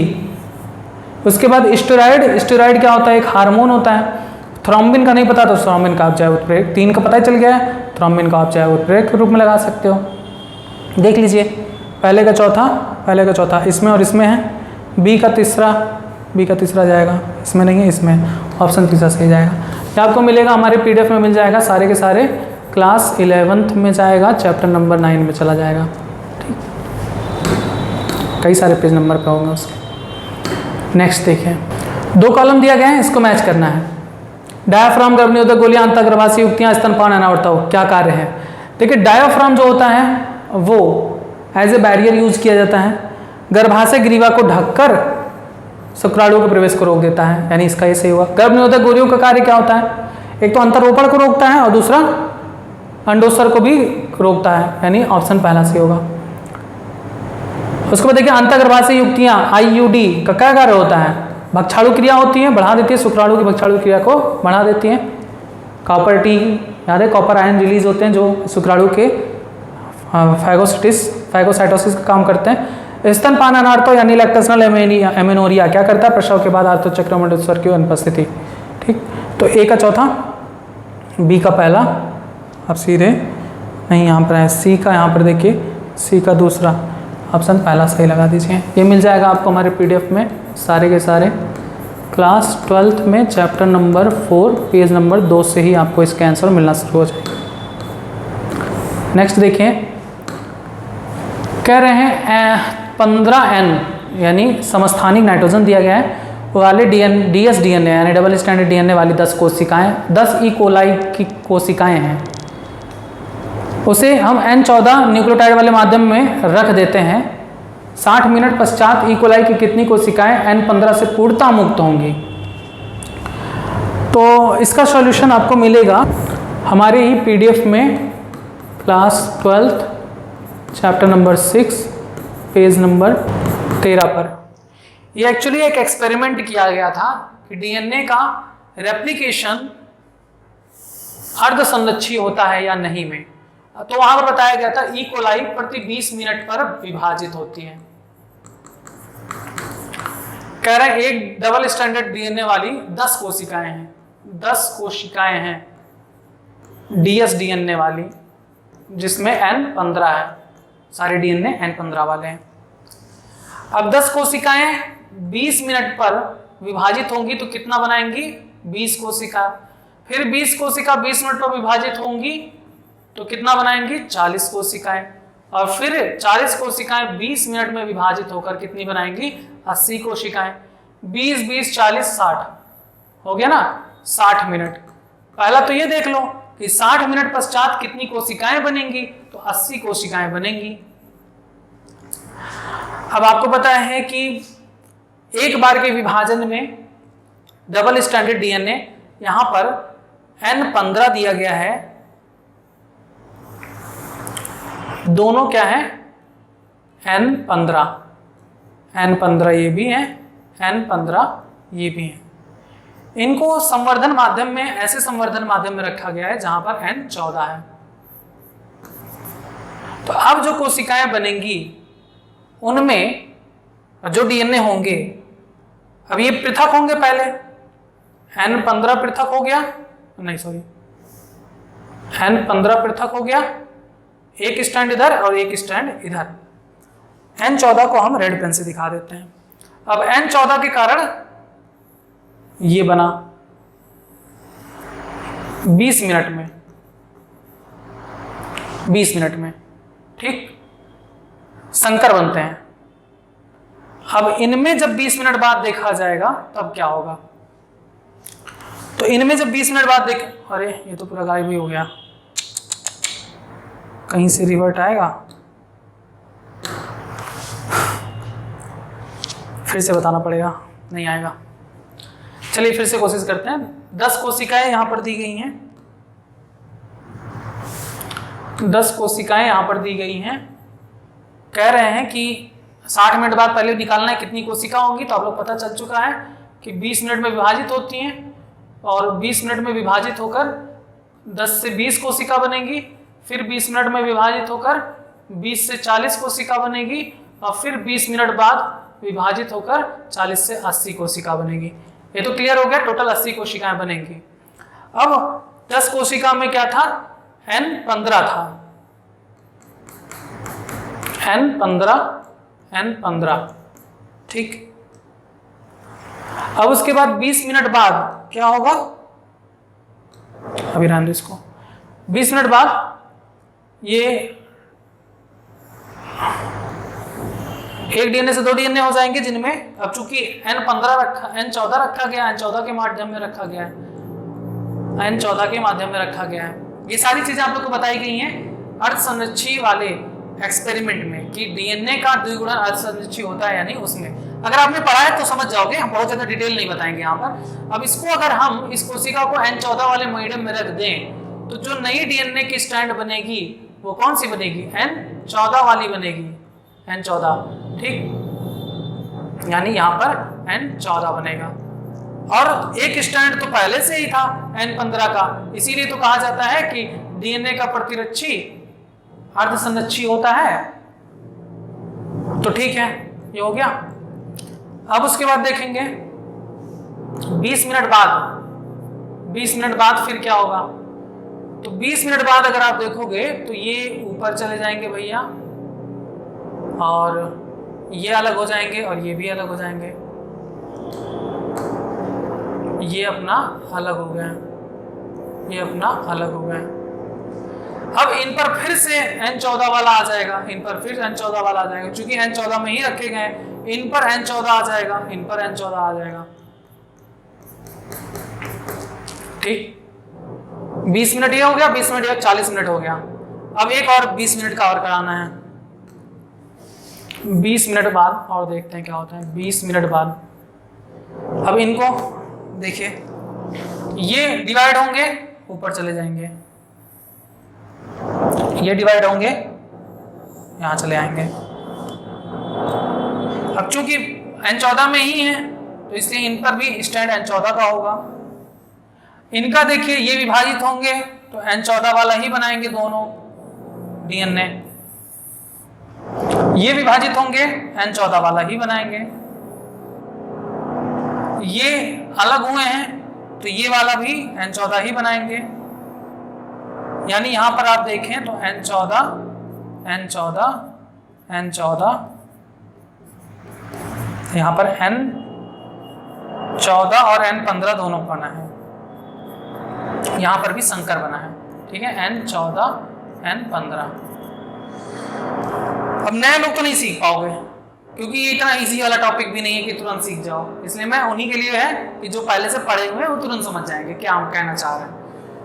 अब यहाँ पर अगर आप देखो, कैलकुलेट करो, 10 से 20 कोशिका बनी, 20 कोशिका में सभी के सभी संकर हैं। फिर अगर आप देखो तो 20 में कितने बनी, 40। 20 मिनट बाद 40 कोशिका बनी। अब इन 40 कोशिका में से देखिए 4 में से 2 जो है वो N15 वाला बन रहा है, N14 वाला बन रहा है। अगर हमें सिर्फ शुद्ध N14 वाला चाहिए, मतलब N15 से पूर्णतः मुक्त हो, तो यहां पर कितने बनेंगे, 40 में से 4 है, 4 में से 2 निकल जा रहे हैं, यानी 20 हमें मिलेगा N14 वाला पूर्ण शुद्ध। यहां से 20 मिल गया, 20 कोशिका। और यहां पर देखेंगे तो कितने बने, 80 कोशिका। 80 कोशिका बनी है ना 20 में, 1 2 3 4 5 6 यहां पर दिखा रहा, लेकिन चाहिए तो 8 चाहिए ना।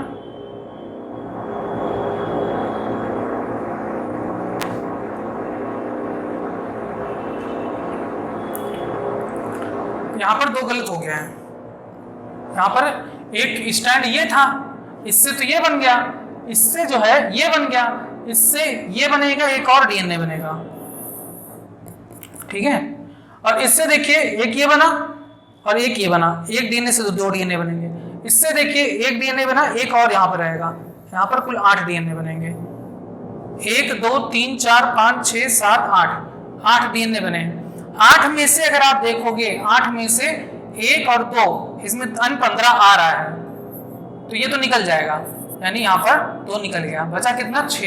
यानी 80 में से 20 जो है वो N15 वाले होंगे और 60 जो होंगे वो N14 वाले शुद्ध होंगे। तो 60 कोशिका टोटल यहाँ पर आपको मिलेगी, 60 कोशिका टोटल आपको यहाँ पर मिलेगी, जिसमें N15 पूर्ण रूप से मुक्त हो, सिर्फ N14 वाला ही डीएनए पाया जाए। तो ये चूंकि बहुत डिफिकल्ट लग रहा है, इतना आसान नहीं है। मैं फिर बार बार बोलूंगा, मुझे पता है बहुत लोगों को ये समझ में नहीं आ रहा है, वो आप एक्सपेरिमेंट देख लीजिएगा तभी समझ में आएगा ये टॉपिक, इतना इजी भी नहीं है, चूंकि शॉर्ट फॉर्म में मैंने बता दिया। तो यहाँ पर ऑप्शन दूसरा सही जाएगा, 60 कोशिकाएं ऐसी होंगी जिनमें N15 बिल्कुल भी नहीं होगा, सिर्फ और सिर्फ N14 ही पाए जाएंगे। ठीक, ये हो गया। और ये आपको कहाँ देखने को मिलेगा? तो ये मिलेगा हमारे पीडीएफ में ही, एक्सपेरिमेंट देखने को मिलेगा क्लास 12th के चैप्टर नंबर 6 में पेज नंबर 13 पर आपको मिल जाएगा। आइए नेक्स्ट क्वेश्चन देखते हैं। कह रहे हैं यदि दो जीनों के बीच पुनर्योजन आवृत्ति इस प्रकार है, ए एंड सी के बीच 5%, बी एंड सी के बीच 15, बी और डी के बीच 9, ए बी के बीच 20, सी डी के बीच 24, ए डी के बीच 29, एक रेखीय गुणसूत्र पर इन जीनों का क्रम क्या होगा? तो ये आज तक कभी बताया है नहीं, कभी ऐसा पूछा भी नहीं गया था। देख लेते हैं, इसमें बताना ही है कि गुणसूत्र में डिस्टेंस कितनी होगी इनके बीच। सबसे पहले ज्यादा वाले को देख लो, इनमें सबसे ज्यादा परसेंटेज किसका है? ए और डी का। तो ए और डी को एकदम, ए को पहले रख दो और डी को एकदम लास्ट में रख दो, डी को एकदम लास्ट में रख दो। इनके बीच का डिस्टेंस कितना आ जाएगा? 29%। ठीक है, उसके बाद कह रहे हैं कि ए और सी 5% है, तो मतलब ए और सी पास पास होंगे, यहां पर सी को रख दो, क्या आ गया? 5%। उसके बाद कह रहे हैं बी एंड सी 15% है, अब उधर ले जाना बी को तो सही नहीं होगा, बी को इधर ही रख दो, क्या हो जाएगा? कितना? 15%। उसके बाद कह रहे हैं B and D 9%, B and D 9%, A and B 20%, C and D, C and D कितना कह रहे हैं? 24%। देख लीजिए सही लिखा है कि नहीं। ए और डी के बीच का डिस्टेंस 29%। ठीक, जोड़िए 5, 15, 20, 9, 29, सही है ना? इनके हिसाब से भी सही है। इनको देखिए, ए और सी के बीच 5%, सी और बी के बीच 15%, 15, 5, 20%, ए और बी के बीच 20% लिखा हुआ है, सही है। उसके बाद देखिए सी और डी के बीच 15%, और बी और सी के बीच 9%, और सी और डी के बीच कितना आएगा? देखिए 15, 9, 24%, जो दिया एकदम सही है। यानी क्रम क्या होगा? ए सी बी डी, ए सी बी डी, ऑप्शन तीसरा सही जाएगा। ठीक है, ये बेस्ड ऑन इंटेलिजेंस था, क्लास 12th में चैप्टर नंबर 6 पर जाएगा। नेक्स्ट कह रहे हैं, नीचे दो कथन दिए गए हैं। एक मार्जक में धूल के कणों को आवासित करने के लिए ताप विद्युत संयंत्र के निर्माता को विद्युत तारों से गुजारा जाता है। बिल्कुल गलत बात है। मार्जक यानी स्क्रबर का प्रयोग धूल के कणों को बाहर निकालने के लिए नहीं प्रयोग किया जाता, सल्फर डाइऑक्साइड को निकालने के लिए प्रयोग किया जाता है। यानी ये ऑप्शन तो बिल्कुल कथन गलत है। उसके बाद कह रहे हैं कणकीय पदार्थ PM 2.5 मार्जक द्वारा नहीं हटाए जा सकते, वैद्युत अवक्षेपित द्वारा हटाए जा सकते हैं। बिल्कुल गलत बात है। इसको इतने कण के, मतलब जिनका कण 2.5 PM पर हो, उसे हम हटा ही नहीं सकते हैं। ठीक, दोनों कथन गलत दिया गया है। कथन 1 और 2 दोनों गलत है। आपको मिल जाएगा NCERT में, class 12 chapter number 16 page number 297 पर मिल जाएगा। नेक्स्ट देखिए,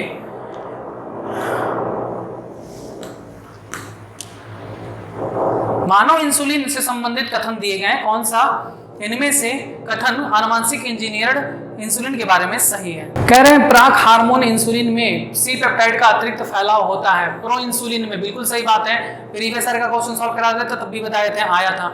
ये सही है कि प्रो हार्मोन इंसुलिन में सी पेप्टाइड होता है। ई कोलाई में इंसुलिन की ए पेप्टाइड और बी पेप्टाइड श्रृंखलाएं अलग उत्पादित की गई, उन्हें निकालकर डाइसल्फाइड बांध से संयोजित किया गया। बिल्कुल सही बात है। आनुवांशिक इंजीनियर्ड इंसुलिन के बारे में बोला जा रहा है। मधुमेह के उपचार में प्रयोग लगाया जाने वाला इंसुलिन जानवरों से वैसे निकाला जा सकता है। इसका कोई लेना देना आनुवांशिक इंजीनियरिंग के द्वारा बनाए हुए इंसुलिन से नहीं है। ये तो पुराने इंसुलिन जो निकाला जाता था शुगर के अग्न्याशय से, उसकी बात कर रहा है। तो ये इससे कोई कथन इसके बारे में नहीं दिया गया है। प्राक हार्मोन इंसुलिन की परिपक्व प्रक्रियाशील हार्मोन बनाने के लिए संसाधित करने की आवश्यकता होती है। बिल्कुल सही बात है। जो हम जेनेटिक इंजीनियरिंग के द्वारा इंसुलिन हार्मोन बनाते हैं, उसे हम संसाधन के द्वारा प्योर करते हैं, शुद्ध करते हैं, तब मार्केट में लाते हैं। बिल्कुल सही बात है। कुछ रोगियों में बाह्य इंसुलिन के प्रति एलर्जी होने की संभावना होती है, इसका भी कोई लेना देना इससे नहीं है। आनुवांशिक इंजीनियरिंग इंसुलिन का कोई प्रभाव नहीं पड़ता। ठीक, यहाँ पर क्या क्या इसके बारे में सही दिया गया है, ए बी और D option, A B D option चौथा सही है। ये कब मिल जाएगा, यह मिल जाएगा हमारे पीडीएफ में class 12 chapter number 12 page number 8 पे मिल जाएगा। नेक्स्ट देखिए, निम्न में से कौन सा कथन सही नहीं है। शकरकंदी और मालू तुल्य रूपता का उदाहरण है। समझाता सामान्य पूर्वावस्था को व्यक्त करती है। पेंगुइन और डॉल्फिन के फिलिपस समझात अंगों का युग्म है, बिल्कुल गलत बात। एनसीईआरटी में साफ साफ लिखा हुआ है समझात अंग नहीं होते हैं, समरूप अंग होते हैं, एनालोगस ऑर्गन होते हैं। ठीक है, ये मिल जाएगा आपको NCERT class 12 chapter 7 page number 143 पर आपको मिल जाएगा। ठीक है, कक्षा 12 का है उसका जैव विकास अध्याय का। निम्न में कौन सा जैव क्लोनिंग समूह का अवांछनीय लक्षण नहीं है। देखिए, क्लोनिंग वेक्टर की बात की जा रही है। चिन्हक जीन की उपस्थिति होती है, एकल प्रतिबंधन एंजाइम स्थल की उपस्थिति होती है, 2 से अधिक पहचान स्थलों की उपस्थिति गलत बात। अगर 1 से अधिक पहचान स्थल हुआ तो क्लोनिंग की प्रक्रिया बड़ी जटिल हो जाती है, तो ये ऑप्शन बिल्कुल गलत है। ठीक, ये लक्षण नहीं होता क्लोनिंग समूह का। आपको हमारे पीडीएफ में ही मिल जाएगा class 12 page chapter 11 page number 12 में मिल जाएगा। नेक्स्ट देखिए, यहां पर देखिए कह रहे हैं सूची 1 का सूची 2 के साथ मिलान करिए। यहां पर दिया गया है कुछ भाग और उनसे संबंधित ऊतक। श्वसनिका दिया गया है, सघन नियमित संयोजी ऊतक होता है, डेरा संयोजी ऊतक होता है, ग्रंथिल ऊतक होता है, पश्चमाप एपिथेलियम होता है। देखिए पश्चमाप शब्द आ गया, बहुत इंपॉर्टेंट शब्द है ये, बार बार पूछे जाते हैं। सीलिएटेड एपिथेलियम, सीलिया पाया जाए, आपको चिल्ला चिल्ला के बताएं सीलिया कहाँ पाया जाता है, श्वसनिका में पाया जाता है और मादा के फैलोपियन नलिका में पाया जाता है। तो फैलोपियन नलिका और श्वसनिका में सीलिएटेड एपिथेलियम पाया जाता है। बस इसी को देखना था और किसी को देखने की जरूरत भी नहीं थी। देखिए ऑप्शन ए का चौथा सिर्फ एक ही में आ रहा है, लगा दो, बाकी किसी को देखने की जरूरत नहीं है। बाकी देख लो, प्लस कोशिका ग्रंथिल ऊतक होती है, कंडराएं सघन संयोजी ऊतक होती है, वसा ऊतक ढीला संयोजी ऊतक होता है। ये भी मिल जाएगा हमारे पीडीएफ में आपको क्लास 11 चैप्टर 7 पेज नंबर 3 पर मिल जाएगा। नेक्स्ट देखिए, निम्न में से कौन सा कथन सही है। बैक्टीरिया अनन्य परपोषी जीव होते हैं। फिर उसके बाद कह रहे हैं स्लाइम मोल्ड मृत जीव होते हैं जो मिनरल जगत में आते हैं। स्लाइम मोल्ड किसमें आते हैं, प्रोटिस्टा में आते हैं। ये ऑप्शन कथन ऐसा सही बोला गया है ना।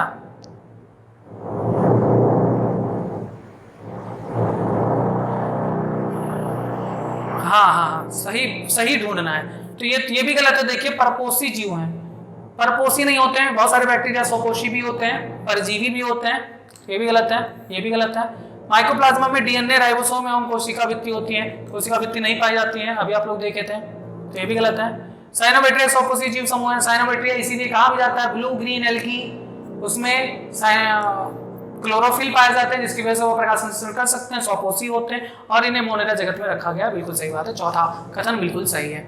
ये भी आपको मिल जाएगा हमारे पीडीएफ में class 11 chapter number 2 page number 11 पर मिल जाएगा। नेक्स्ट, निम्न में से कौन से पैराथायराइड हार्मोन के प्रभाव नहीं है। देखिए कह रहे हैं कि पैराथायराइड हार्मोन का कार्य नहीं है अस्थि पुनः शोषण क्रिया को उद्दीपित करना, ये इसका कार्य है, प्रभाव नहीं है पूछा गया है, तो ये तो सही है, प्रभाव नहीं है। रक्त में कैल्शियम आयन के स्तर को कम करना, गलत बात, रक्त में कैल्शियम आयन को बढ़ाता है, तो ये इसका कार्य नहीं है। बी, वृक्क नलिकाओं में कैल्शियम का पुनः अवशोषण, ये तो है। पाचित भोजन में कैल्शियम आयन का अवशोषण कम करना, बिल्कुल गलत बात, प्रेरित करता है, ये ऑप्शन कार्बोहाइड्रेट का उपपचय है। क्या सही है, बी डी ई ऑप्शन पहला सही है। ठीक है, ये मिल जाएगा आपको एनसीईआरटी में class 11 chapter number 22 page number 336 पर मिल जाएगा। आइए लास्ट क्वेश्चन देखते हैं। एक वर्णांध स्त्री है, एक ऐसे पुरुष से विवाह करती है जिसकी माता भी वर्णांध थी, इसकी सगर्भता में वर्णांधता का संयोग क्या होगा। बहुत इजी बाबू, कुछ भी नहीं है इसमें, बहुत आप लोग को प्रैक्टिस कराए हैं क्लास 12 में चैप्टर नंबर 5 में। कह रही है स्त्री वर्णांध है तो कलर ब्लाइंडनेस होने के लिए दोनों पर होना पड़ेगा उसका जीन। ठीक, इसको मत एक्स समझ लीजिएगा, ये मल्टीप्लाई का चिन्ह है। ऐसे पुरुष से विवाह करती है जिसकी माता वर्णांध थी तो पुरुष में वाई जो गुणसूत्र होता है वो पिता से आता है, तभी तो वो नर हो जाता है, और एक्स जो गुणसूत्र आता है वो माता से आता है। और कह रहे हैं कि माता उसकी वर्णांधता थी, तो वर्णांध थी तो जरूर इस पर एक्स सी होगा, वाहक नहीं थी, वर्णांध थी, इसलिए श्योर है कि यहाँ पर एक्स पर कलर ब्लाइंड का चिन्ह होगा, यानी पुरुष भी वर्णांधता से ग्रसित होंगे। अब देख लीजिए, अगर ये जीन ये गुणसूत्र इससे मिलता है तो बनेगा एक्स सी, अगर ये इससे मिलेगा तो बनेगा एक्स सी, अगर ये इससे मिलेगा बनेगा एक्स सी वाई, अगर ये इससे मिलेगा तो बनेगा एक्स सी वाई। यानी देखिए सभी मादा वर्णांध होंगे और सभी नर भी वर्णांध होंगे, यानी क्या कह सकते हैं 100% उनकी संतानें क्या होंगी, वर्णांध होंगी।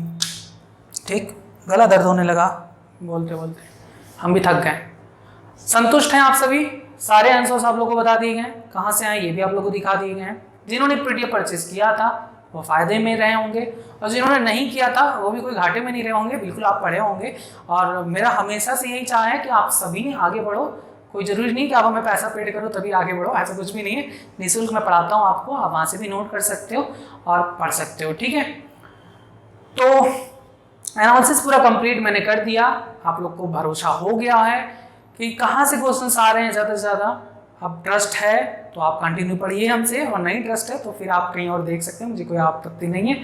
ठीक है, लेकिन इतना सब कुछ होने के बाद मुझे नहीं लगता कि आपके मन में कोई फ़र्क पड़ा है। अगर आप अभी भी तैयारी कर रहे हैं, अगर आप करने वाले हैं तैयारी नीट की, तो बिल्कुल आप बेशक आप पढ़िए, अच्छे से पढ़िए, जरूर आपका सिलेक्शन होगा।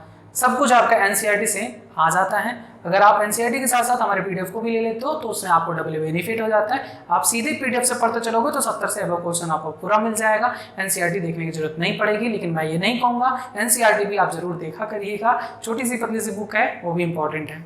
ठीक, बस आज के लिए इतना ही। नीट 2022 का आज आप लोग का क्वेश्चन पूरा सॉल्व करा दिया गया है, आप लोग इसको मैच कर लिए होंगे, संतुष्ट हो गए होंगे, और अब आप अपने रिजल्ट के लिए वेट करिए। अच्छा परिणाम आया, मैं हमेशा यही चाह रखूँगा।